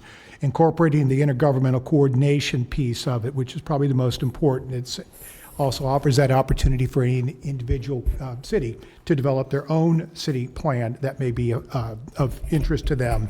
Identifying multimodal transportation needs. We're looking across the full spectrum of transportation aspects, using it as a foundation for the county and cities to, again, adopt their own, take their own on. 5 components with the scope. So 1 is the initiation, 2nd is the initial public engagement, 3 is the analysis, the preparation of the master plan, then presenting the draft master plan. And you'll see it in a second, but I will tell you, we have already long since begun the collection of data and information from our cities. That's out there. We weren't not waiting until the start point to do that. Going through with some dates that has brought us where we are. It was about a year ago. Board gave us direction. County administrator asked and the board directed to work with the cities. We have been to city manager meetings probably every month now for the last year and had some pointed conversations initially at times, but I really want to think we're all in a good place and we're ready to work. So you can see through the listing there of meetings we have attended. And then I'm going to call your attention, if you look to September, the development of the RFP itself and the decision was made to utilize planning staff from a representative group of our cities. And you'll see we chose North, South, Central, and then Western communities as well. So we had 7 members of planners, planning representation from there to actually do the real gory detail.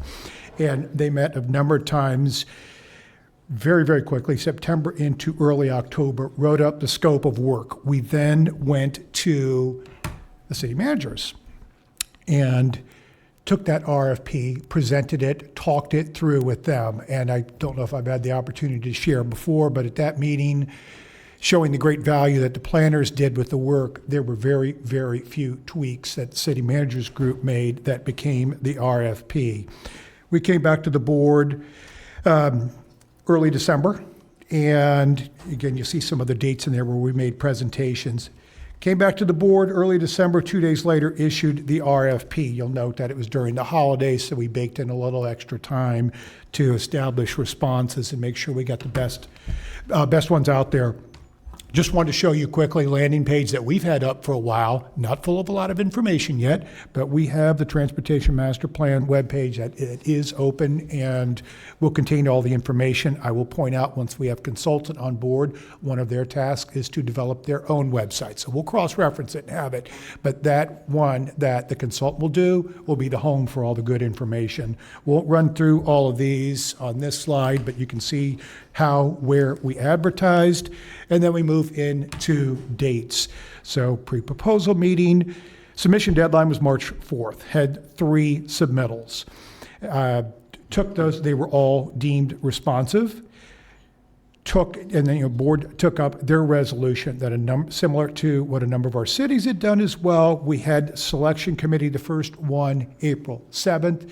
Committee recommended to move 2 forward, shortlisted them, and bring them back for actual presentations, which was done on April 29th. I want to note the makeup of the selection committee. You had 4 county staffers, and you had 3 city managers on it. Posted the award, et cetera. Back to my thanks at the beginning. We, from when the time ran on potential challenge to notice of posting the award, contract negotiations to getting to you, little less than 2 months. So very happy to get this to you as quickly as possible. We know the board's interest. We know you want to get this done. This is just that first step. Now we can get down to doing the work. So we're happy to be here right now. I'm going to hand it over to Twee to talk about some of these last points. Get this. Yes. Good morning, board. Twee Shep for the record. So I'd just like to continue with Patrick's overview. The portal, we've gotten the jump start on this. We created a portal so that all the municipalities can upload all of their planning and transportation information. And to date, over half of the cities have access, and they're continuing to upload that. So this is just a snapshot of that portal. We're hoping the portal, as well as a landing page, will eventually guide the public to the consultant page, which is one of the deliverables for them to maintain a website, as well as after the plan is adopted, to actually have this ongoing communication with the city so that they can also upload this. So this will be a land use based transportation plan. Next slide. I'd like to just highlight just the, the components of the contract. So again, there's a timeline for the contract. It starts July 1st upon approval of the board and completed by October 1st of next year. The reason why we have the 3 months flexibility, even though the consultant says they can do it in 12 months as envisioned by staff, is just for unanticipated scheduling, because we are going to be scheduling a lot of meetings and public engagement. But it's... The Vice Mayor has a question. Yes. Hi. Sure. So this was one of my concerns. I feel like we constantly get requests for extensions, whether it's projects, contracts, anything going on. I want to hear from my board, because I'm more in favor of holding them to the 12 months. And then if they need more time, request more time. But I don't want to start off giving more time than the 1 year. Do that.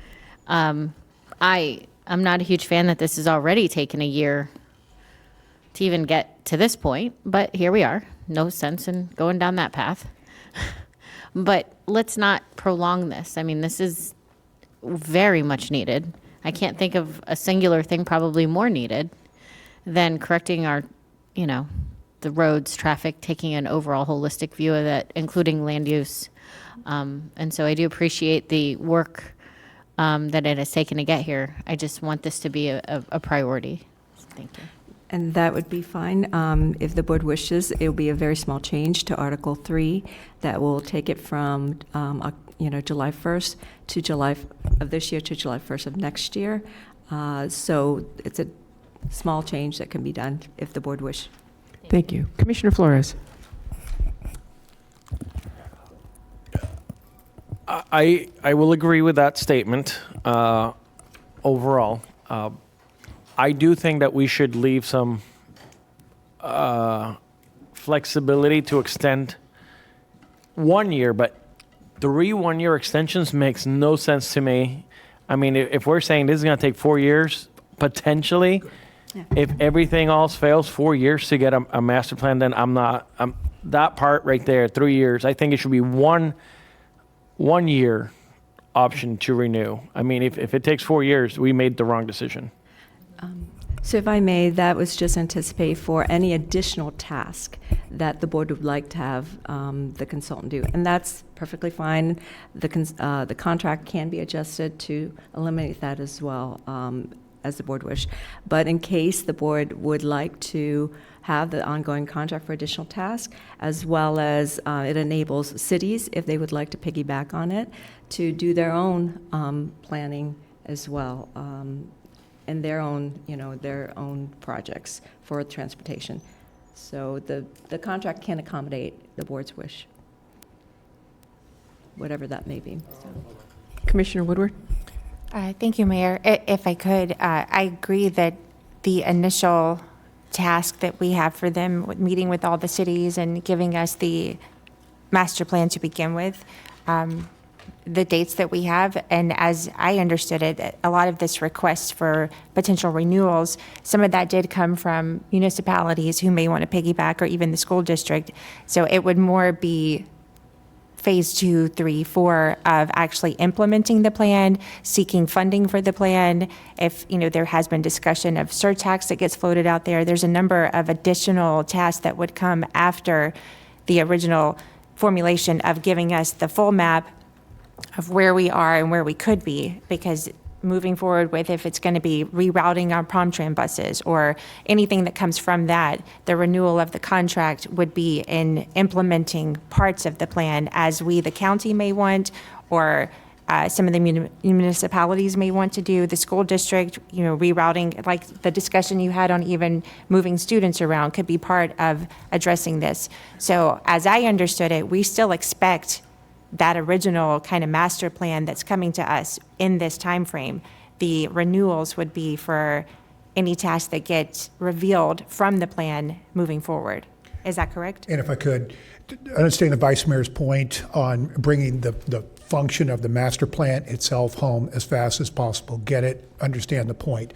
Commissioner Flores' point, the 3 are there, as Commissioner Woodward was describing. Those are options. That's to give us as much flexibility as possible, because what we wouldn't want is the contract to run at a point when the master plan is complete and there might be additional tasks, challenges, thoughts that the board might want to take up. We got to start all over again and put an RFP out in the street and spend months doing that again. This does not mean we will exercise those. It gives us the ability to tap into it should you direct us to go do something different, something more, something additional. Commissioner Weiss? I'll just be very brief, because our deputy director said exactly what I was going to say. I mean, the completion date is in there at 10/1 of 26, which is still not where I wanted it, but that's what it is today. But the idea to be able to have other things without having to go back to RFP, as it's taken us a year to get to here, and saving us from having to spend any other time to create a new RFP and going back out on the street. So I'm okay with it. It sounds like board direction is that we want this to be a year, not a year and 3 months. If in a year from now they need more time, then we have that discussion. But the extensions are so we do not have to go back out on the street for an RFP if there are additional tasks that need to be done, and the municipalities have the opportunity to piggyback on this. Did I say that clearly? Yes. Okay. Yes. All right. Thank you. Tweet, continue. And we will, be coming back to the board on a regular basis, and I anticipate to have just a brief project update, if not a presentation, at least something at least monthly for the board to just, to review, because we just can't just do it every 6 months. So definitely this will be an ongoing thing. But again, so the contract amount is $995,191.89.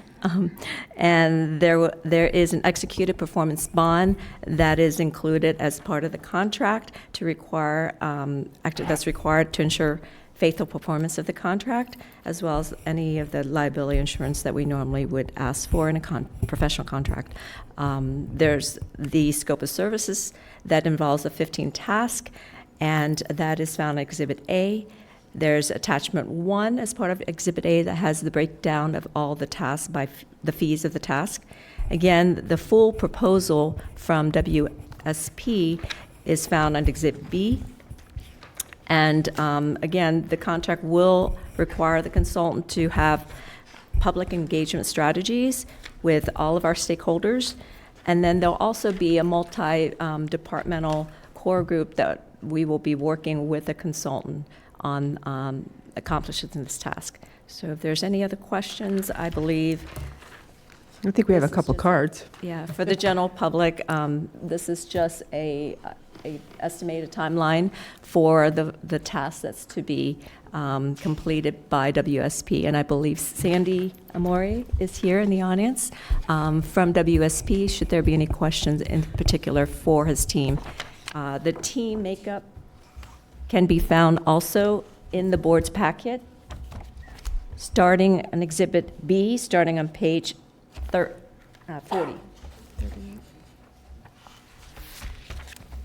Commissioner Powell, your light is on. Thank you, Madam Mayor. May I ask a question to Sandy? You can ask any question you'd like. Thank you kindly.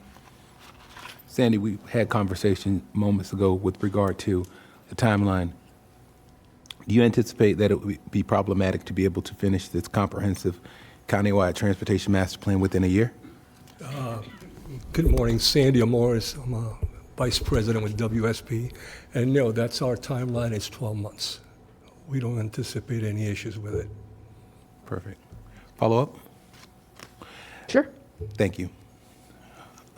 Have you done similar structure? Yes, we have. Okay. Just closer to home, we're doing the Stitch in Atlanta, which takes a whole bunch of neighborhoods and combines it into one master plan. In Arizona, we did a state master plan that encompassed every municipality and every city in Arizona. We have in Florida alone over 200 planners that are available in this project.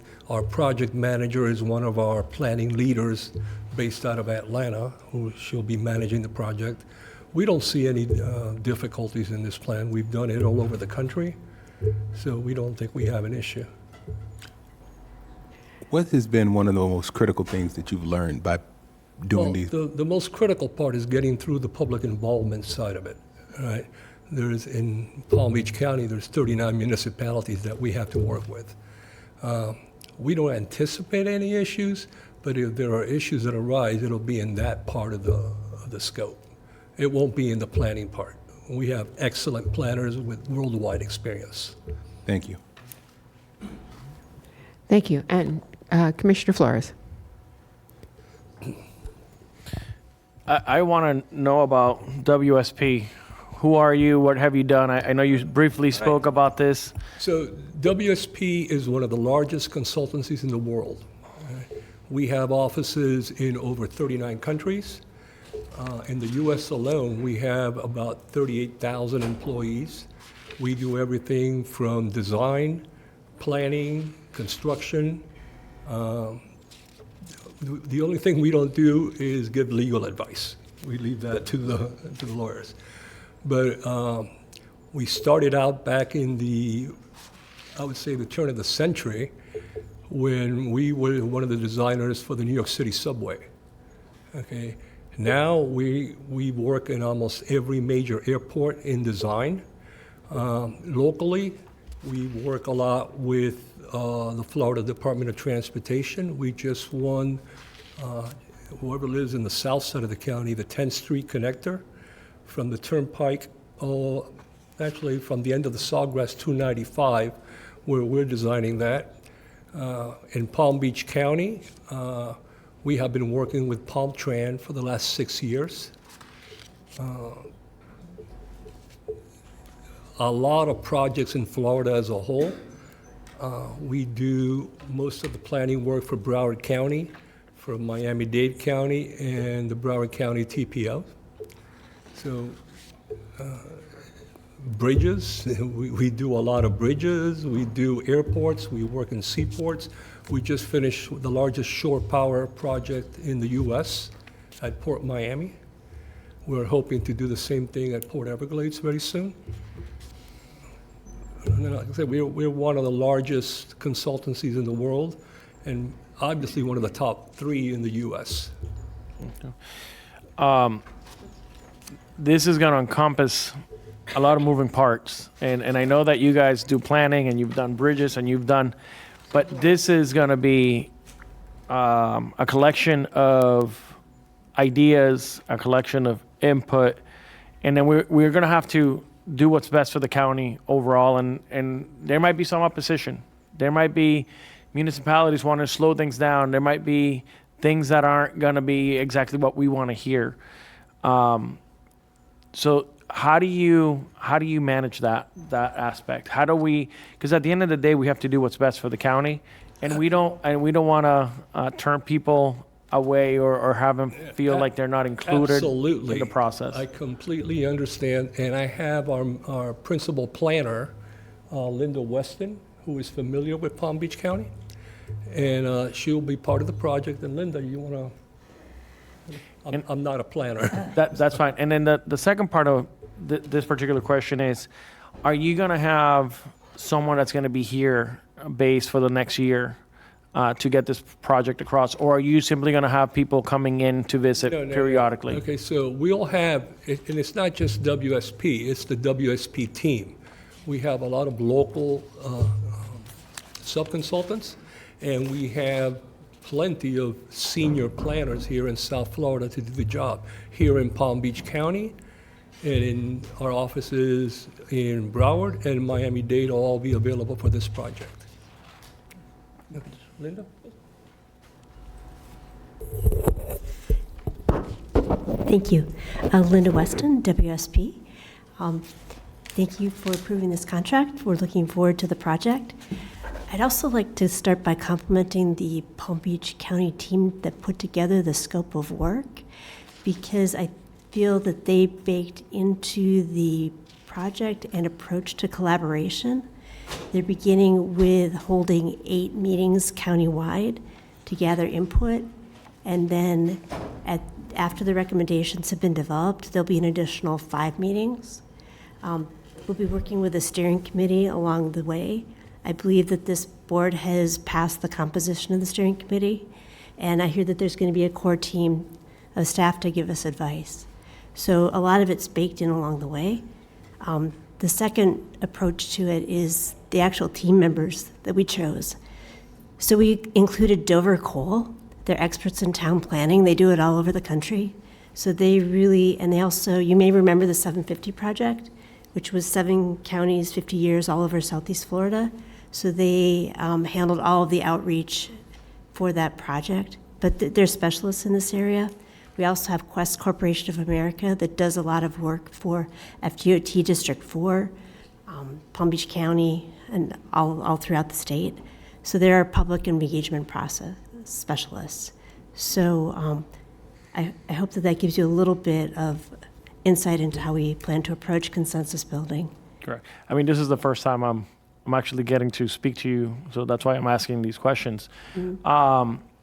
And my other concern is making sure that we weren't going to mail this in and that you were actually going to have a physical presence and that you're going to be very involved through this process. In regards to the timeline, 12 months seems rather quickly. Do you foresee or what could hinder this timeline? What could prevent us from getting this done in 12 months? I really don't see anything that will prevent us from doing it in 12 months, to be honest with you. Excellent. I think Palm Beach County has done a great job in the procurement process. It usually is the one that takes the longest for us to do, but the planning, we do this for a living. That's all she does, all right? So I don't see this as being that big of an obstacle. Awesome, thank you. I have one of my city managers here, Michael Bornstein from the village of Palm Springs. He's been part of this process. Would you mind coming up? I'm sorry to call on you. I know you weren't. No, he has a card in. He does? Oh, yeah. Okay, well, but I want to ask him, would you mind, were you part of the selection process? Yes, sir, I was. Would you mind telling me why you feel comfortable with this company? Thank you, Commissioner. Mike Bornstein from the Village of Palm Springs. I'm the village manager. I had the fortune to be selected to serve on the selection committee, actually take the place of Brian Morey, who couldn't do it from Atlantis. But we felt, at least from my perspective, that WSP possessed the resources, the skills, and the experience that fit with what we're looking at in this federated approach to a countywide transportation plan, and that among the firms that we interviewed, they brought the most competency to the proposal, and I feel very comfortable moving forward with them as a member of the selection committee. So we stand by our recommendation. Thank you so much. And then my last couple of questions are for our staff.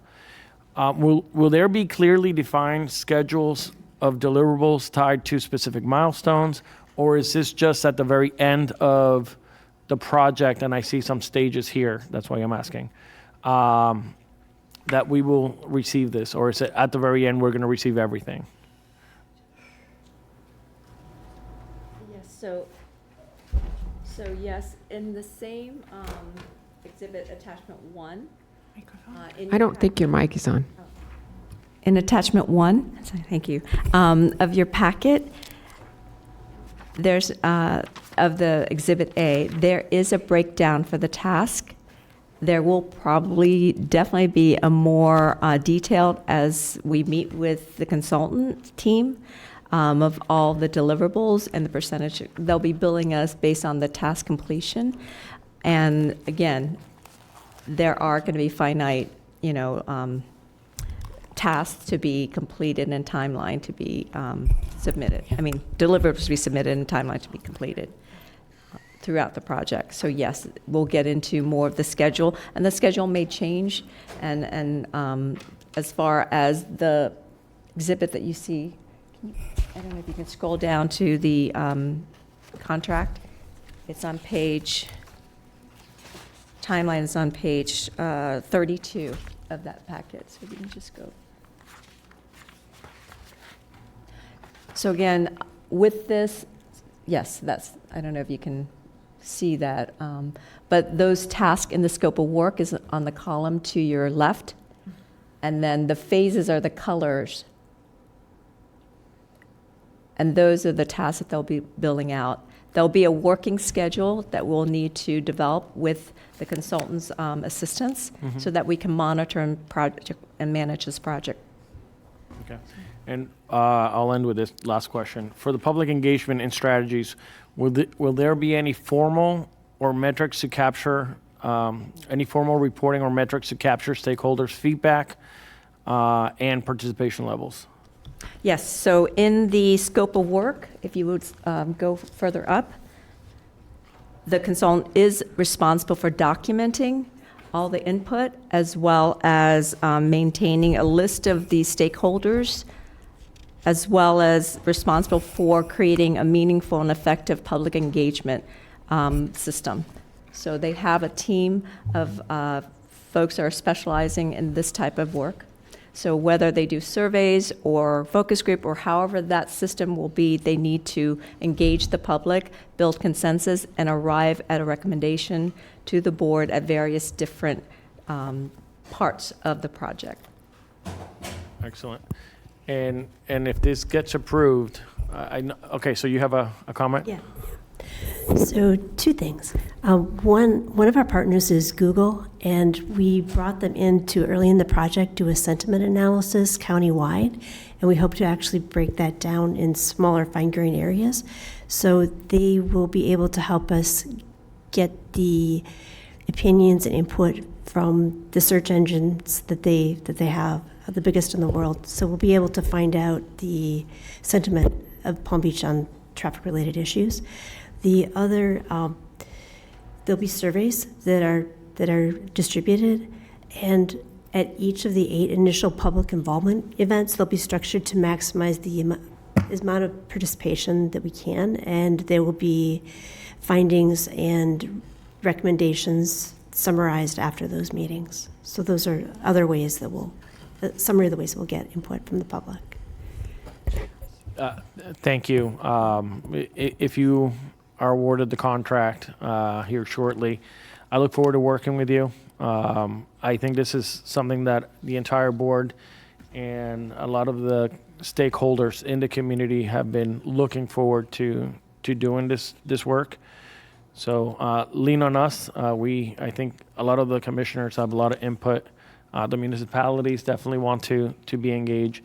There's many other stakeholders in the community that are tracking this and want to make sure that this is successful for the community. So, and we appreciate that, and we see the excitement of this board to get this done as quickly. If we can do it in less than 12 months, we will.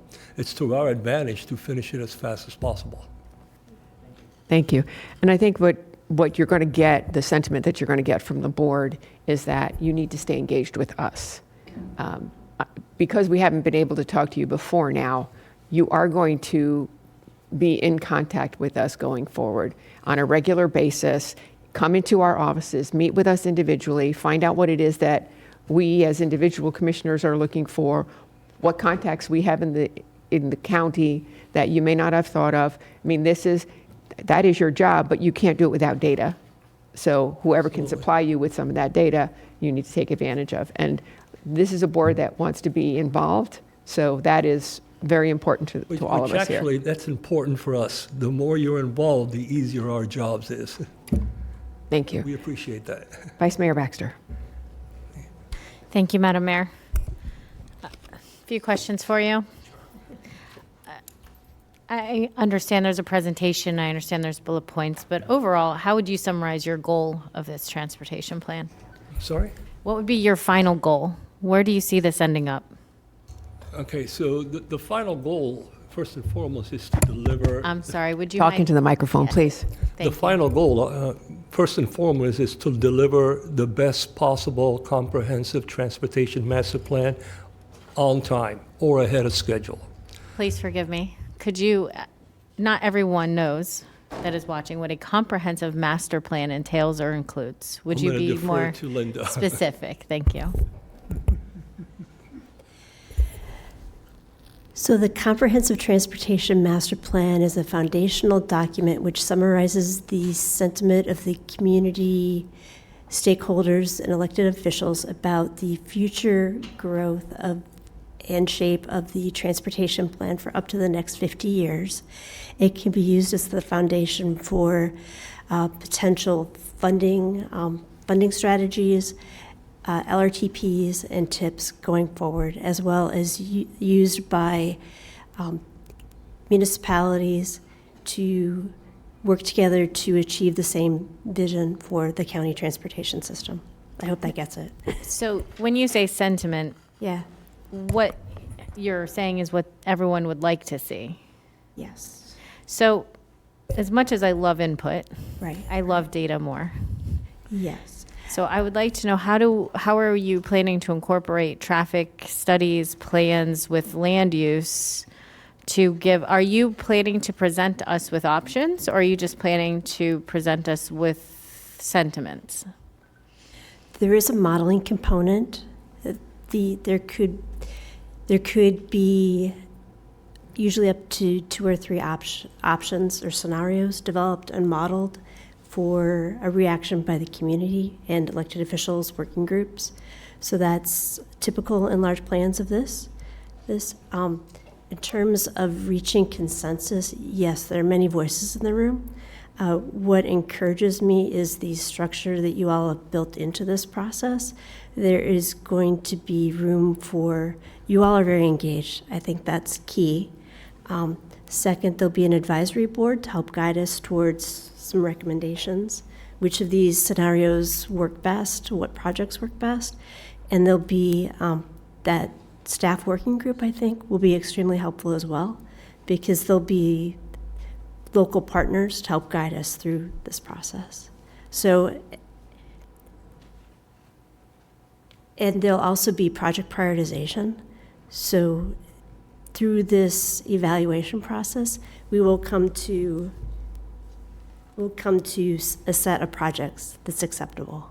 It may not make everybody happy, but it'll express the vision that you want to see going forward. When you say project prioritization, is that based on the data? Yes, it is based on the Southeast Florida regional transit model. It could also be based on the STOPS model, depending on the preference of your traffic engineering team. And we are very familiar with the SERPA model. We were the ones I'm that sorry, I'm developed it. having difficulty hearing you. Oh, okay, sorry. It could be based on the Southeast Florida Regional Transportation Model, the SERPA model, which we developed and are updating for the 3 MPOs in the region. So that's generally how the transportation projects are modeled. We also are experts in project prioritization. We have teams doing that for LRTPs all over the country and locally. So those are ways to prioritize the projects. And are those based on population, traffic counts, projects? How are the prioritization in those models calculated? Generally, this is mostly done for master plans, but it's also done in the long-range transportation planning process, which is federally mandated. So the FHWA encourages the use of scenario planning, and then you develop your goals, objectives, and policies based on those scenarios. So the projects follow all that process. Because 5 of us up here serve on the TPA. Sure. And we also have the Regional Transportation Planning Agency. Yes. And we go over projects and prioritization and so on. Yes. That are voted on mostly by a board. Yes. Yes. What I guess I'm getting at is we're spending $995,000 plus dollars. Why would we do that if we as a board are just going to vote on our priorities anyways? This could be teed up in advance of the next LRTP process and assist in developing the future LRTP, but it seems like your planning director also has some input on it. I'll jump in for a second. First things first, what you see come through in your TPA role is not exclusive to transportation, multimodal type aspects. Any given local government, cities, us, have any number of projects, whether it's bike lane, whether it's sidewalk enhancement, all those aspects will be included in this, as well as capacity. Kind of going to your point, Vice Mayor, on how you prioritize and where it's at. The board will eventually identify the priorities. I think there's any combination of need, bang for your buck, quite frankly, because it will include some cost valuing that will come along with this. There are great ideas out there that are extremely expensive, which don't make them realistic. There are a number of great ideas that might be realistic. That's the exercise that needs to be completed.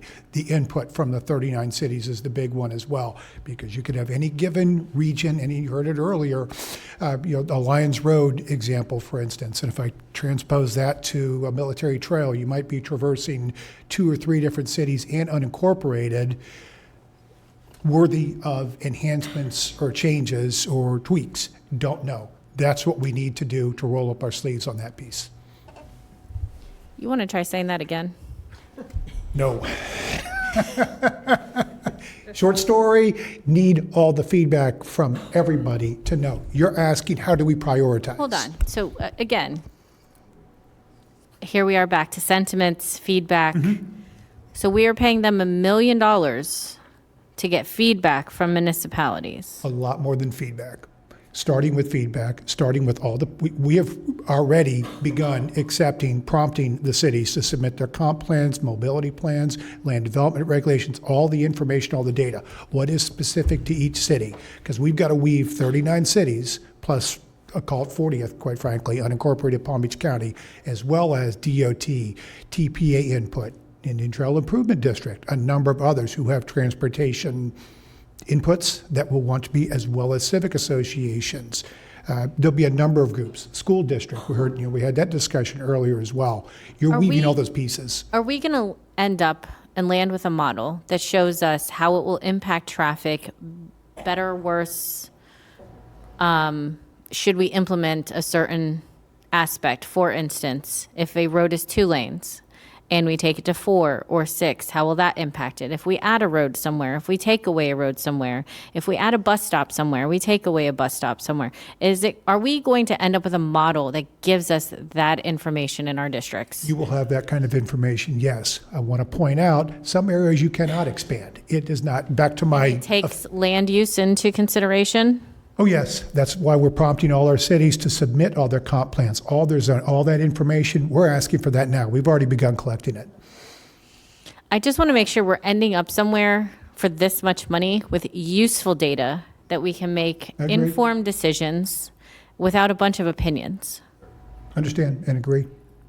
That's why we would do this and move forward, proceed forward, and see what that looks like. But when I start hearing a lot about feelings. Yeah. If I may, understood. And I have up before there's a specific task that is part of this project that the consultant needs to fulfill. And it's detailed a little more into the existing data they need to review and plans they have to review, what they need to formulate, cross-sections that they need to recommend, and any kind of critical mass to have those transportation system align. So that is detailed in the contract and in the scope of work. So you will be getting the analysis. Again, the task team that was formed thought that this is too detailed, but I don't, for us to manage it, we really need to have that to be able to, process the project, invoice, anything that needs to be done. It has to be a little more detailed than just an overall reaching concept. So. Then when we put together our price proposal, we went through the scope of services Would you by mind subtask. Oh, sorry. Thank you. We went through the scope of services by subtask, and we priced each individual subtask. So we went by item by what was proposed.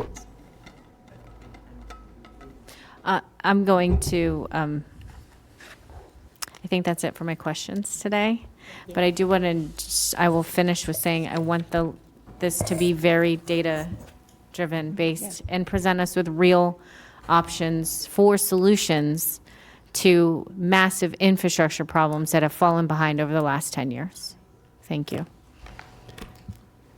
Commissioner Sachs. Nice to meet y'all. You understand how important our roadways are because you've been here for the beginning. We have good projects that are being compromised because our deficient roads. And every one of us have that in our district. Do you have a corporate office in Florida? I noticed that your contract was signed in New York. Well, our main Florida office is in Tampa. My supervisor is in Tampa. How do you like Palm Beach County? I love Palm Beach County. You might want to get an office here, so if we have... We do have an office in Palm Beach County. Okay, good, very good, thank you. We have I didn't see it in any of the legal documents, but if you let us all know, because what I would suggest, picking up on what my colleagues have said, is that we like to have feedback from you all. You're going to, let's say you have a annual 1-year contract. Can you come back, Tweet? Can we come back and hear this again after maybe 6 months? We will have monthly and or Monthly quarterly is good. report for you, either written form or at milestones that's required, where the consultant team will come and have their representative. So we'll make sure that we have some kind of a communication plan on a regular basis with the board. But I may want to add also, knowing that the traffic concerns around the western community throughout the county is a concern. I believe one of the reasons why the selection committee had picked this team was they have Victor Dover Cole, who was the original master plan consultant for the county. So they are very well, versed in that realm. So, Twee, I want to commend you because I know you had a lot to do with this and you have been a real force in having this happen. And when I look at the staff report, this group has been meeting with Boca Raton, Lake Park, Palm Beach, many of the cities they've already met with. It appears back in last year. So you've already done a lot of work with our municipalities, which leads me to the question. The county is paying almost $1 million. How much are the cities paying? So our contribution, the board's contribution, is what's funding it in its entirety. So the cities, 39 municipalities, are not putting in any skin in the game, so to speak. Direct funding, no. Certainly participation, hosted us. Participation in telling us what roads they would like us to fix. Yep. I find that troubling to put that on county taxpayers for all the 39 municipalities, some of which could afford to have some monetary contribution to this, but I think we're at the 11th hour, Mr. Attorney, right? So I don't think we can review that, but I just find it troubling that we pick up the whole tab on 39 municipalities. But moving on, I think it's an excellent idea. I would like to point out to my colleagues that you're going to be looking at multimodal transportation needs, which concerns bicycle paths, bicycle barriers, wider sidewalks, and ways of, as you put here, which is well said, people to places. Is that correct? I can't hear you. You got to say yes or no. Yes, that is correct. Good. So it's not just widening Lyons Road. You're going to be talking about safe bicycle paths to our schools, things like that as well. Yes, that was an important part of developing the team. Our Dover Cole has a multimodal emphasis. The internal staff that we're bringing on, one of them is managing the Broward County Safe Streets for All program and is an expert in streetscape design for multimodal emphasis. So a lot of what we discussed earlier with getting in and out of school safely will be part of your review. And we will get monthly reports to each commissioner. Thank you very much. It's excellent. Excellent project. Thank you. Commissioner Woodward. Thank you, Mayor.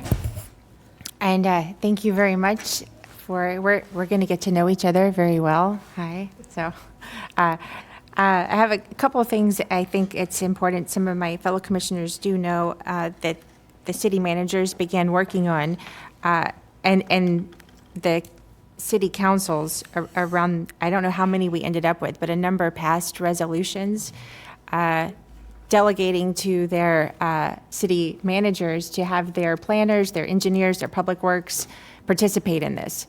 All of that's been done. I don't know how many cities, a majority of the cities actually did this. So we're calling it iPark 2.0 for our resident planner on our board, Commissioner Powell. He's very familiar with planning and how important planners are in this process.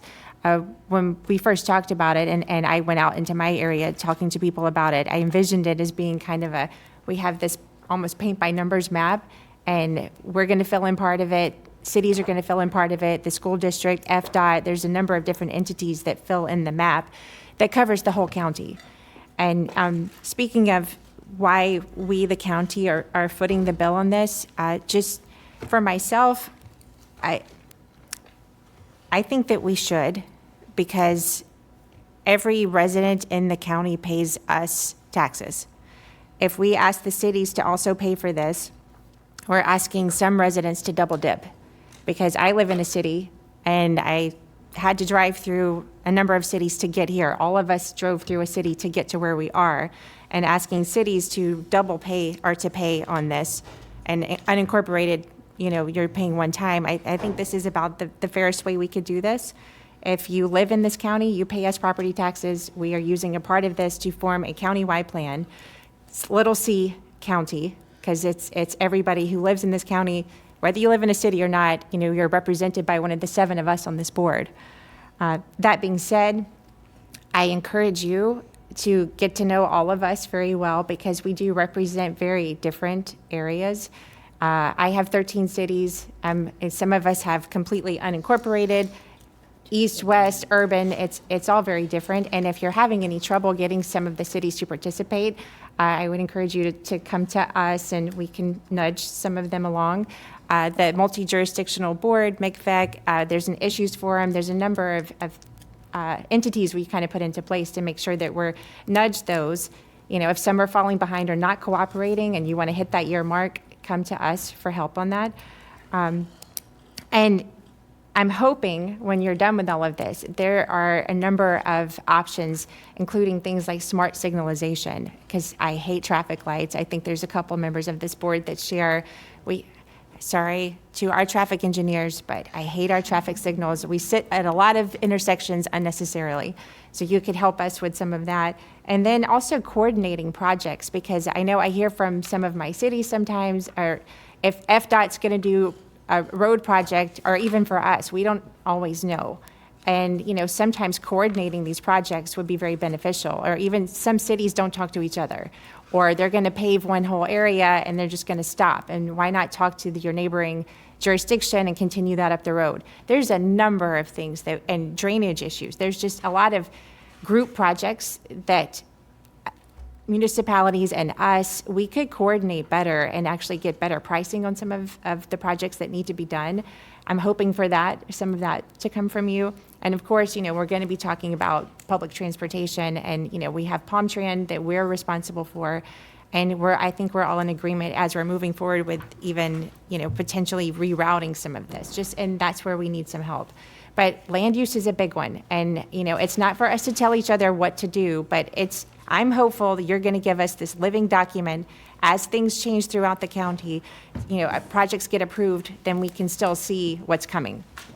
Or we maybe even can run simulations of what's coming. And, if this gets approved, what's the effect of that trickles over into other jurisdictions? Because we do impact each other when we approve stuff. And that's what I'm hoping that also you're going to be able to deliver. So it's a big ask, but technology's there, and I'm sure you can do it.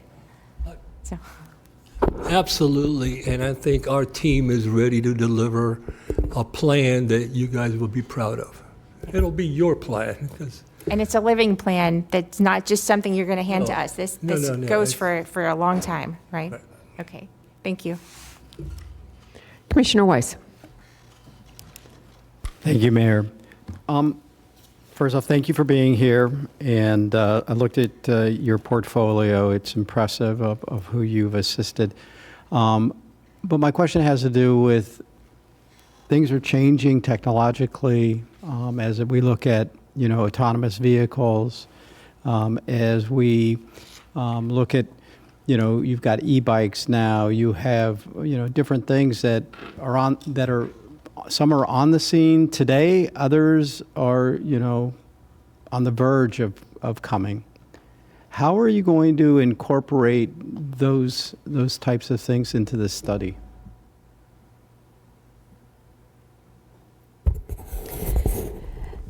So perhaps a model is, I worked on the Miami-Dade 2050 LRTP, and one of the scenarios focused on future technologies. It talked about developing incorporating autonomous air mobility, scooters, bicycles, all of those efforts. So bringing them into the equation from the beginning. Also, there's some practical considerations. How do you incorporate higher speed electric bikes into the bikeways. So those are things that will get down into the fine-grained design at some of the sample sites.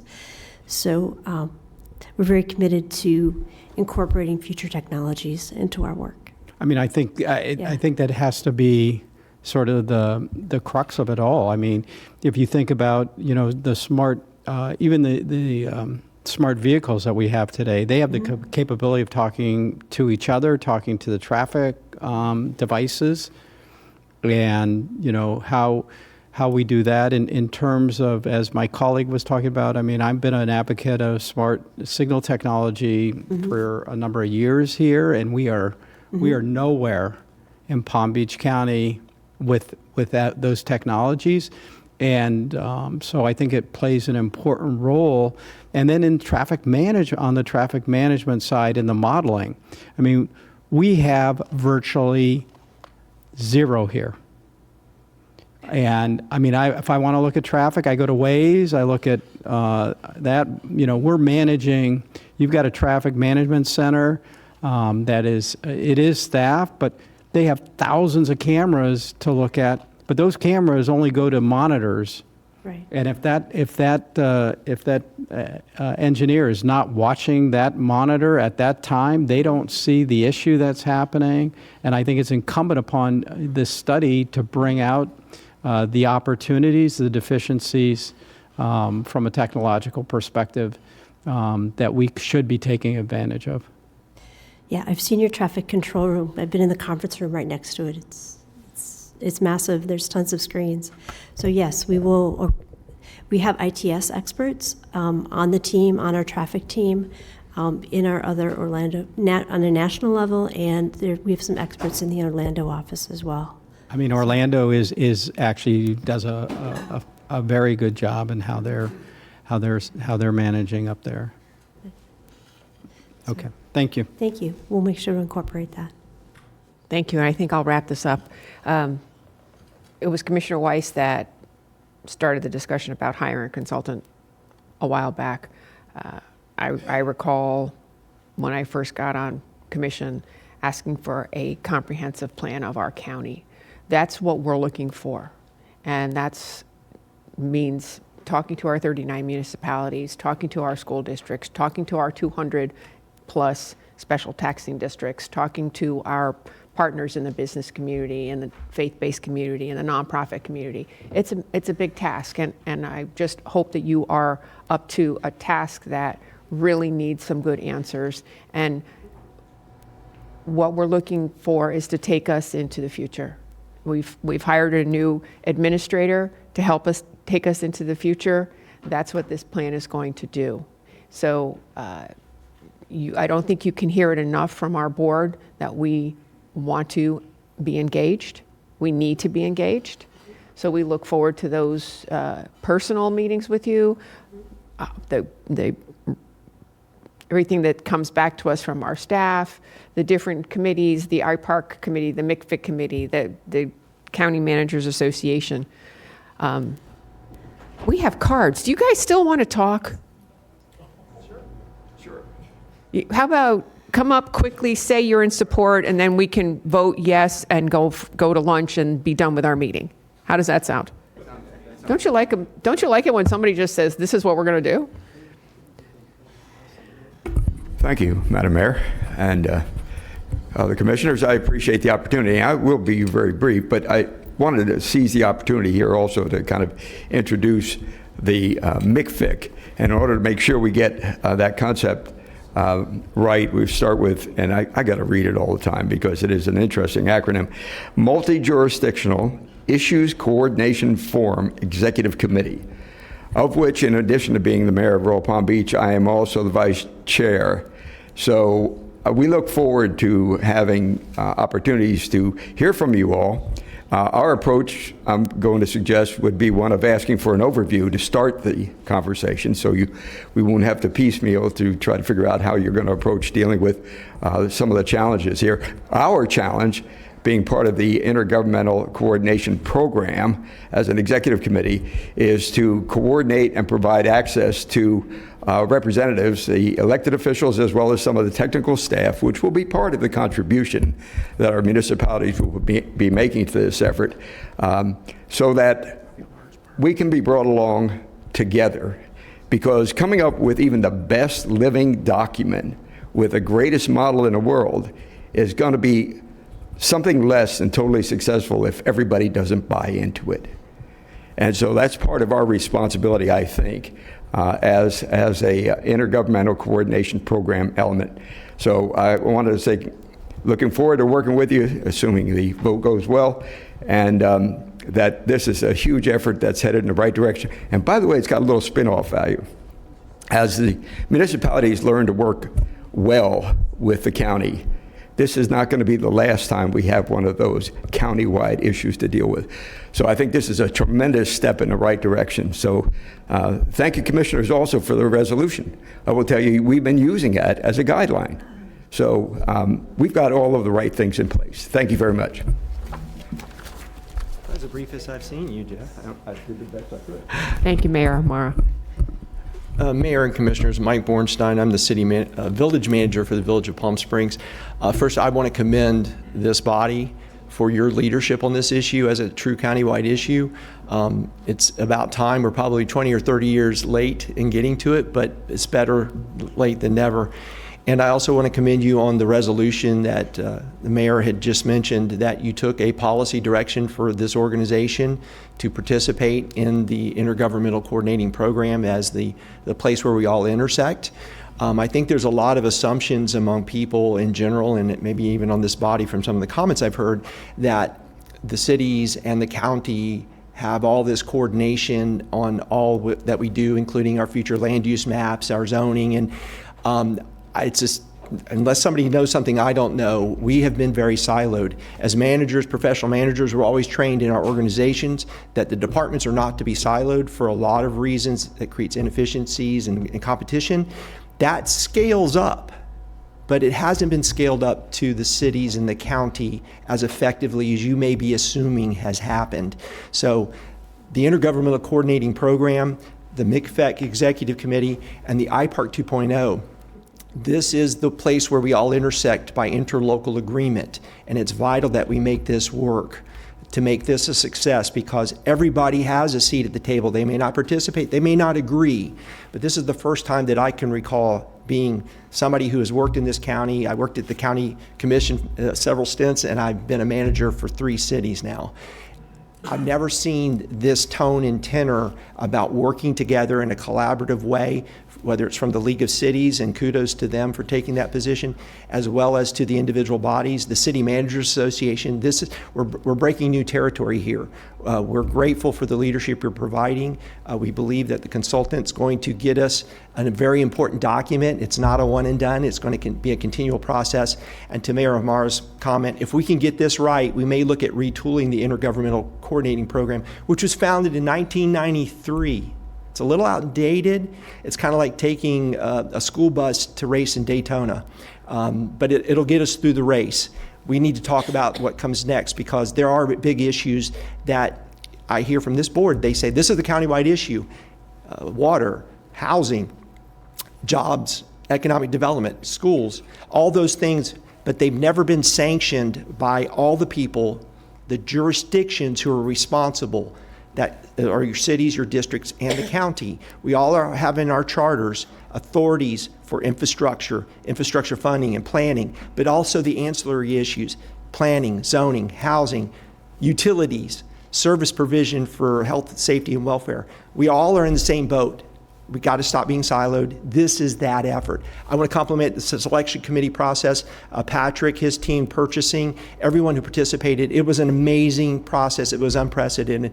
I was really honored to be a part of it. And I also want to recognize Brian Morey, who was the past president of the City Managers Association. He couldn't be on it, but he's been our guru for transportation. And there's a lot of other people I won't get to. Thank you very much for this. Thank you. I've got a motion from Commissioner Woodward, or second from Commissioner Weiss. All in favor? All opposed? See that motion carries Just want to clarify a point. It was discussed early about amending the contract on the 3 months, or we understand the direction, leave the contract as is. You've got the schedule that shows 12 months if you leave it as is, but we clearly understand you want it done in 12 months. But leave it in as is.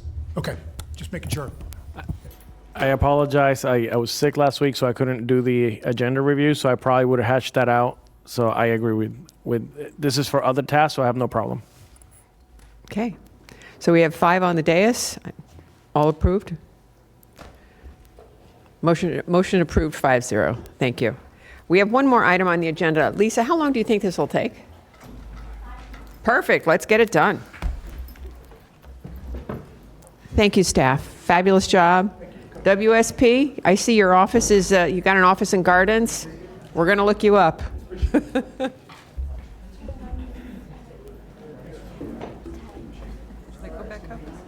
Good morning? No, Good afternoon. Good afternoon. Good afternoon.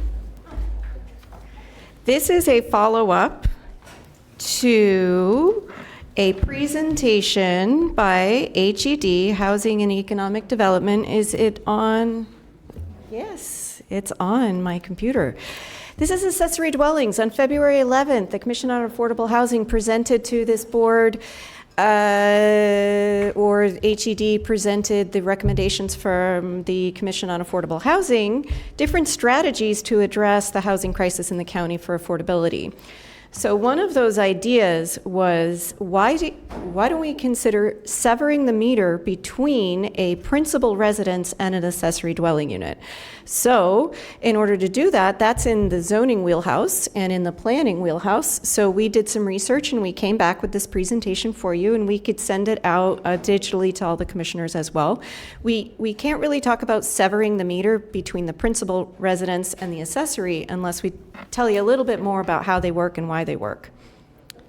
So the benefits of accessory dwellings are adding living area or income for the homeowner because they are rentable, increasing housing diversity, and also increasing the housing stock. And we have regulations in the Land Development Code. I think there's a party going on at the back of the room. There's some regulatory framework that is there for these, and that is to keep the accessory dwelling accessory to the principal residence. So another concept is they support homeownership. They support if you have a family member that needs an extra living area and they want some privacy, they can be on your property, or you could rent it out, as mentioned, at least in our county. Another thing that's really important about the regulations for these accessory dwellings is that we want to ensure that when they are put in, they meet codes, building code, fire code, etc., and that there isn't an opportunity for unscrupulous property owners to take advantage of renters. So our county regulations, you all know density is regulated by the comprehensive plan for our single-family, townhouse, zero lot line, multifamily uses in the code. There's also other types of housing that are on a bed-based count. And there are 7 different types of accessory living quarters. These are habitable spaces for sleeping and sanitation. And we use the term quarters instead of dwelling units when we talk about accessory living arrangements. That's because decisions were made in the past to use the term dwelling unit synonymous with density, which is synonymous to your future land use designation. So I'll be using accessory quarters. So if you have a principal use that's non-residential, you can have accessory caretaker quarters, accessory employee housing. If your principal use is agriculture, you could have caretaker quarters, farm worker quarters, which soon will be a principal use.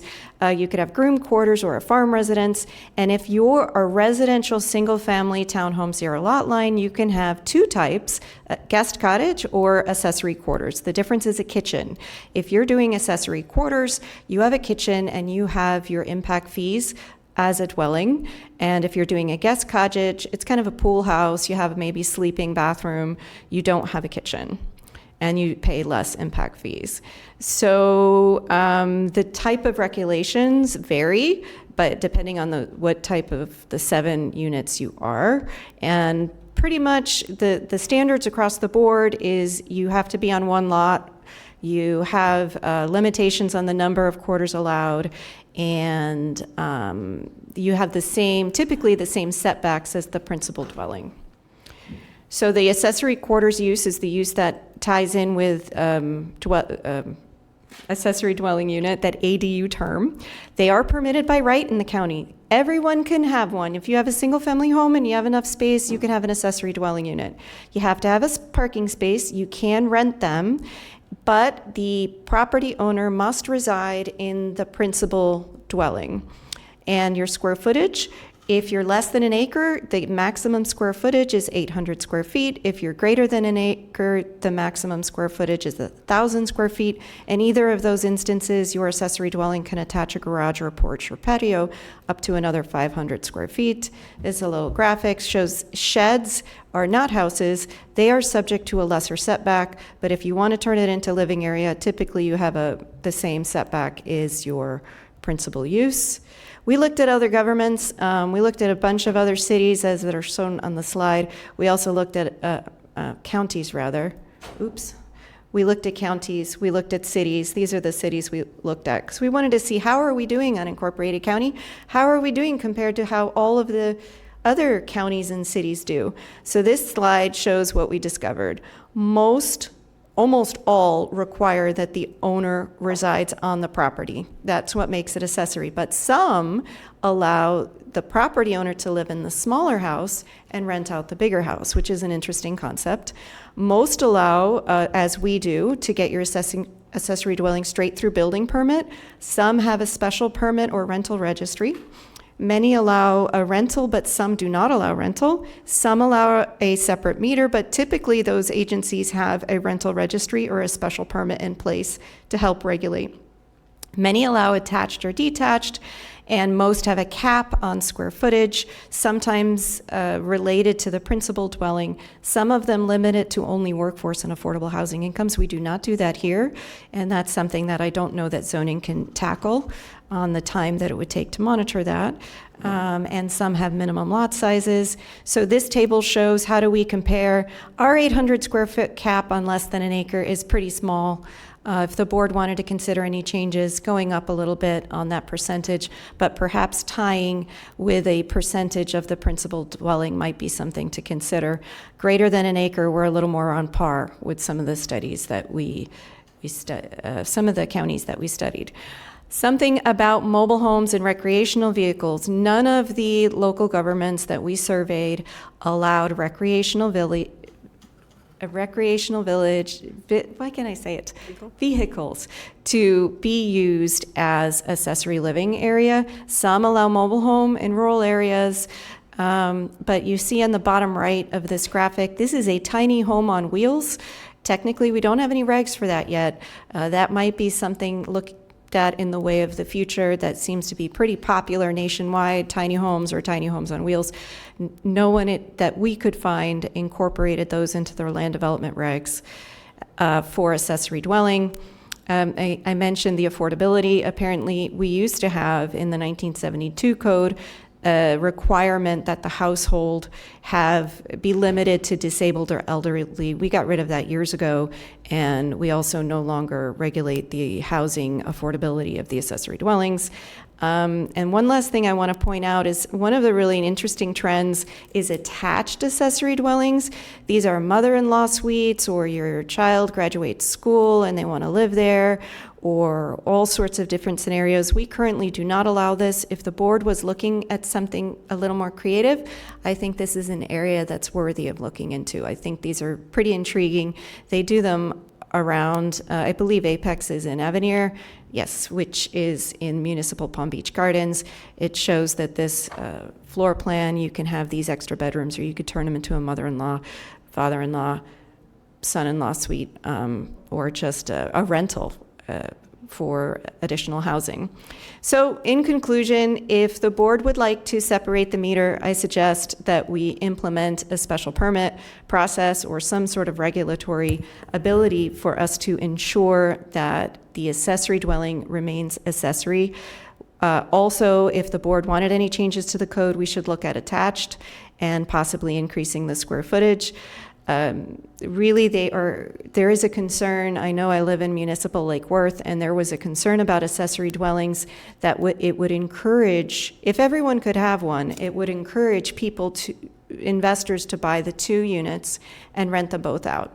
We require that the homeowner resides on site, but still, that is there without having a special permit process. There's no registry, and it's up to someone reporting someone to property appraiser or the county that an investor purchased. It's a difficult thing to manage. And having some kind of registry and inspection and permit would allow us to ensure that those accessory dwellings meet building and fire code as well. So that concludes. And so just to clarify, you're looking for input from the board today? Input today, or you can say don't have to change a thing and just leave it right now. Okay. Everybody's light is on. Commissioner Flores, we'll start with you.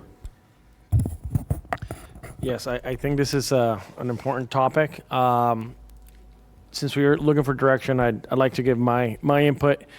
Yes to a separate meter. The 800 square foot, I'm okay with going up to 1,000 on anything under. I do get concerned about conversion of sheds into these, so we have to make sure that there's a process where we inspect any accessory dwelling units, so that we keep a quality standard of living.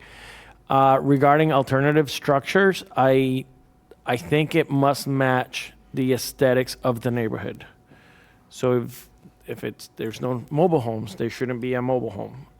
If there's no tiny homes, there shouldn't be tiny homes. I think we have to be very respectful to the neighborhood.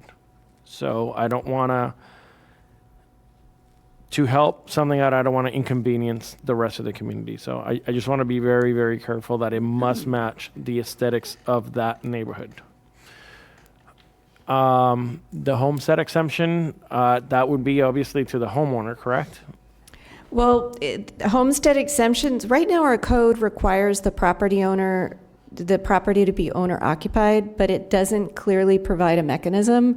If we were revising the code, it should be a little more clear on how we identify if it's homeowner occupied, and having homestead exemption is one of those things. So if we were revising the code, we have difficulty implementing this part of the code without a special permit or without any kind of tracking. I couldn't even gather the data to find out how many accessory units we have because of the way that building permits are submitted.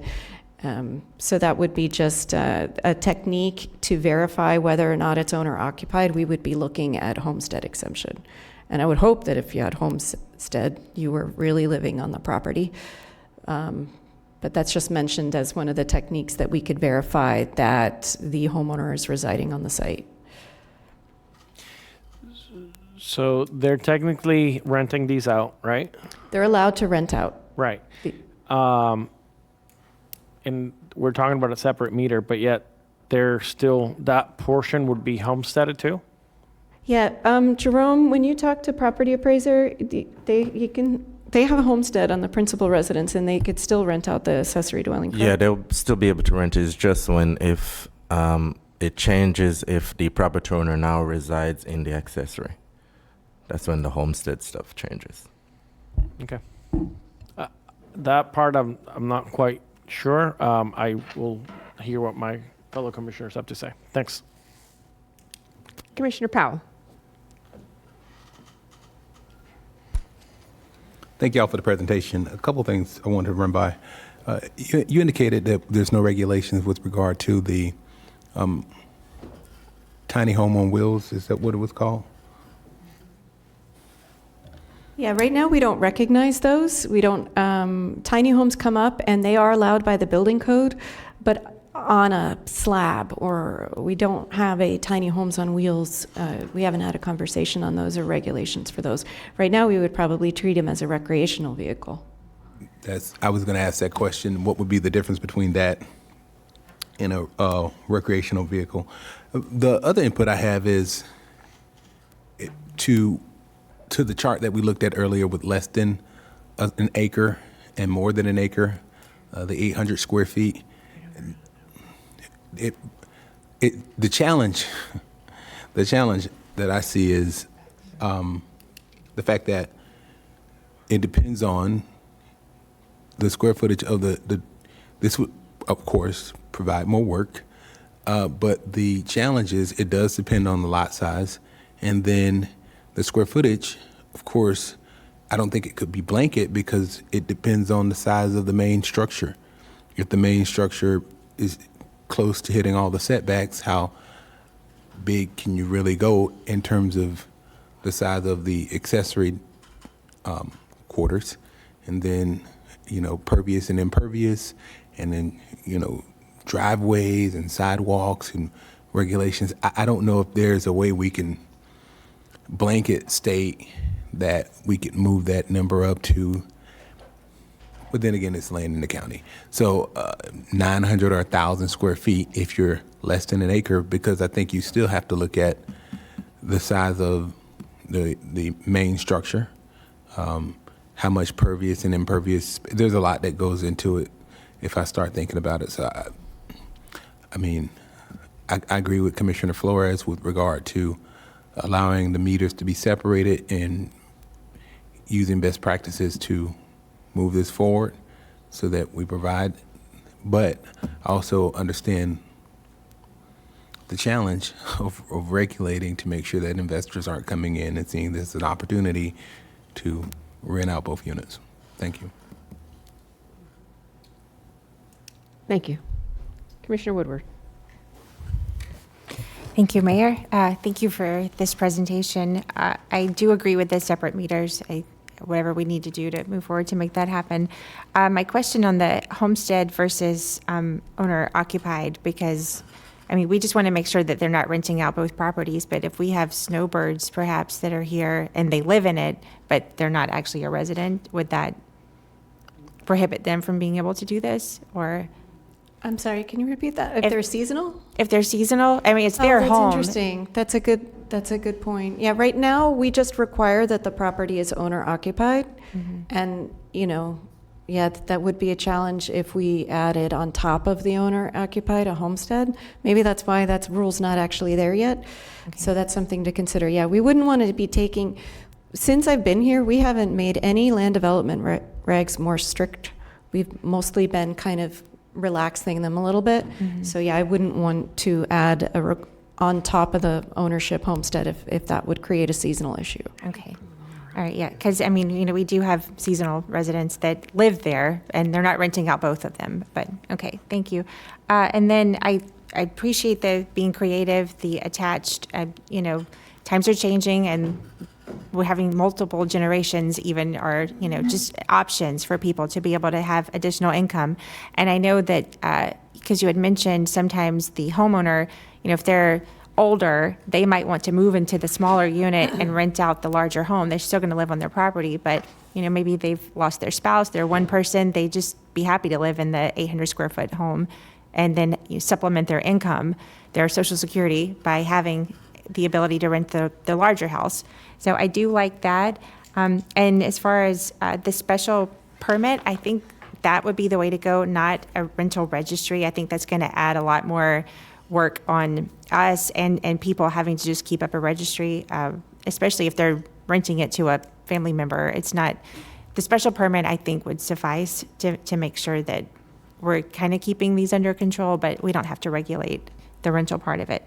And then on the square foot, was it Pinellas that had the 1,000 just across the board? It was a maximum of 1,000 square feet. Yeah, it's Deval was 750. I think that we could go a little bigger, but that's the maximum amount that would be allowed. And I think if we approve this and the market perhaps takes off, if everyone just knows you can only get 1,000, I'm just trying to make it as simple as possible moving forward. If we're doing percentages of acres, then someone's going to be like, oh, I could have 1,350 square feet. I might be getting too in the weeds on it, but I would like to make it as simple as possible. If we just say it's 1,000 square feet, that's your max, go forth and conquer, or you go smaller. You can tell us on that, but move forward with it and, give us, the easiest way to allow homeowners to do this. But I think that covered all of the feedback you were looking for. Thank you. Commissioner Weiss. Thank you. I think separate meters is fine. In fact, I think it actually would require them to go pull a permit, so even it would identify the existing ADUs if that's what they choose to do. I think we didn't have any discussion about prefab, and I think that's something we need to consider. I have no issue with prefabricated units. I thought the discussion on, I think so here's the real challenge. So once it gets built, and if that property gets sold, how do you determine then that they're not renting out or renting out both units? Without having the only way we would know, because we don't have any kind of registry, I couldn't manage trying to even find them with the building permit data. We wouldn't know unless somebody reported them. Okay, so I think the best thing we can do, and that is going to be to help the property appraiser, that these be homesteaded. And if the owner chooses to live in the back unit, then that's what would be homesteaded. The front unit would be then taxed at a commercial rate. And I think that would be the best we could do. And if if the property is not homesteaded at all, then the whole property is going to get taxed as with the 2 units, and then the property appraiser is going to know that there's 2 units on there, and will tax them accordingly. I think that's the best scenario we can come up with. That both, you get the benefit of the homestead, and if it's a family member, everybody is that would cover the entire property by getting us, and then that would lead to a special permit. So the special permit in place, I think, is also something that should be done. I have no issue with the attached ADU. I think that's a fine idea, so something that we should also bring back. So those are my comments. Thank you. Mr. Stone. Thank you, Mayor.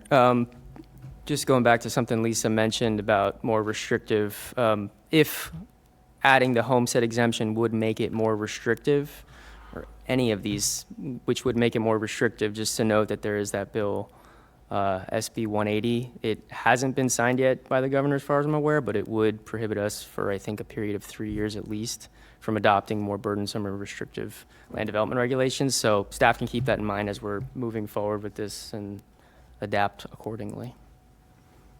Thank you. Commissioner Sachs. God, this is a great idea. And I'm so happy that you all worked on it. It's very comprehensive what you've done as well. This will help so many people. And I like the way that you have for the farm residents. I know Commissioner Baxter's not here right now, but this would be great advantage for a lot of our plant nurseries, even today, and a lot of our agricultural workers, that this will be possible once it gets passed. I just want to thank you. This is huge, and this is really coming into what a lot of cities, San Francisco, for example, and Washington, D.C., with the what they call them, granny quarters, or mother-in-law quarters, whatever it is. I would like to see close collaboration with the property appraiser on this, because as as Commissioner Weiss mentioned, we need to make sure that whatever tax advantages or incentives that we have with homestead exemption be also required under some of these different ways of accessory dwellings. But also, one other thing to caution is, I'm sure that our building department will make sure that any accessory building is by Miami standards for construction and things like that, because these tiny houses are all over the place. You can order it on Amazon, but they are not, they're not Miami standards for our storms. Other than that, we're going in the right direction. I appreciate it. Thank you. Thank you, and I think I'll wrap this up, and then we can all go get lunch. Separate meters, absolutely, with a permit. I don't think anything over 1,000 square feet should be allowed, and setbacks will dictate that. We are saying specifically only one additional dwelling unit. I want to make that clear. It's not like you can put 10 additional dwelling units if you live on something larger than an acre.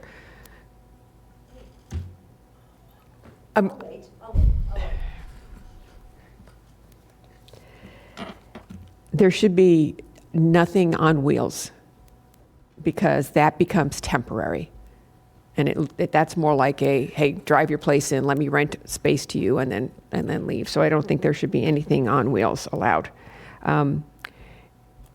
We do need to work with the property appraiser about what is homesteaded and what isn't. And, saying that it has to be, the homeowner has to be living there doesn't really regulate it very much.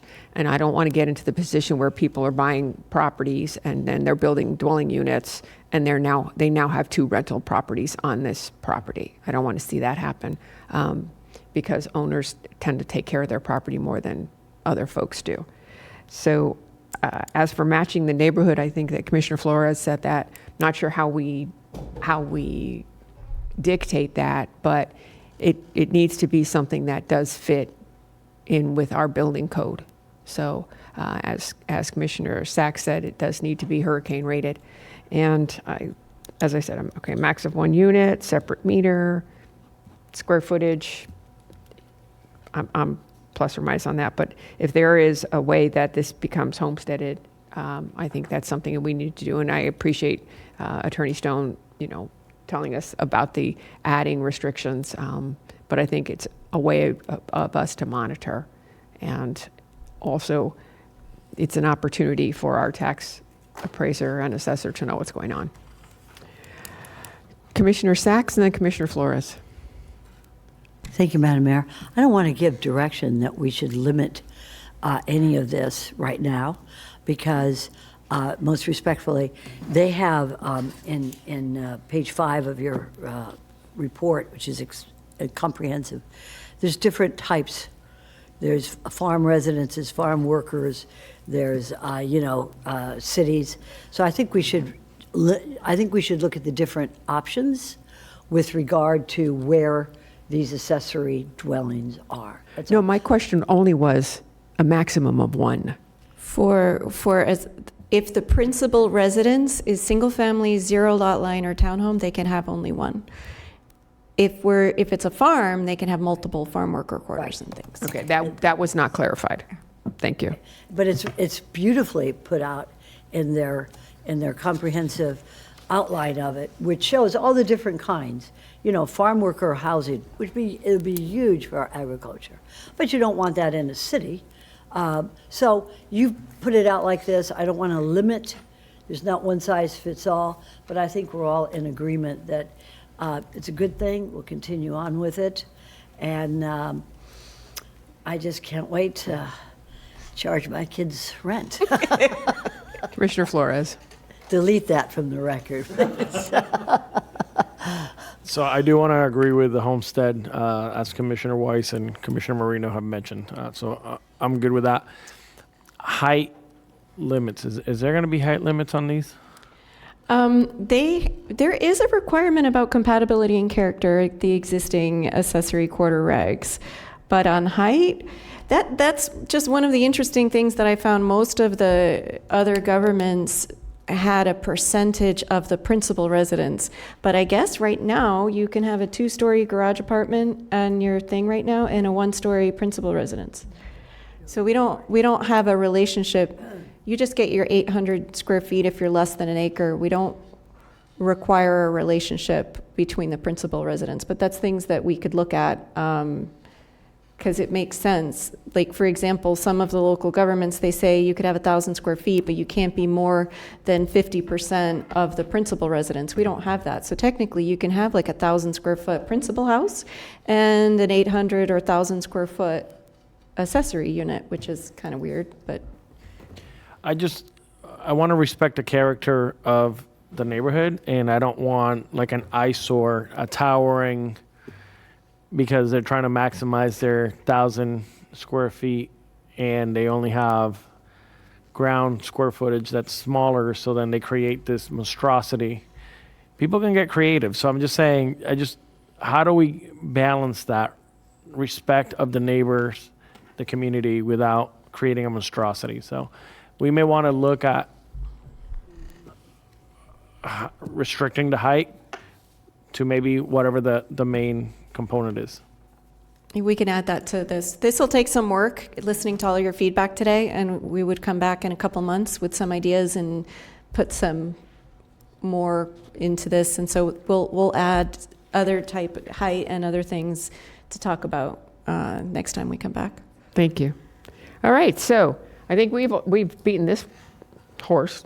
County Attorney, any comments? Yeah, just the messenger again about the height. If it's something that might be more restrictive than what's allowed, we'll just have to look to see if it might be preempted if and when that happens. Thank you. Planning Director. No, we're good. Thank you, No Tui. comments from planning. Zoning? No comments.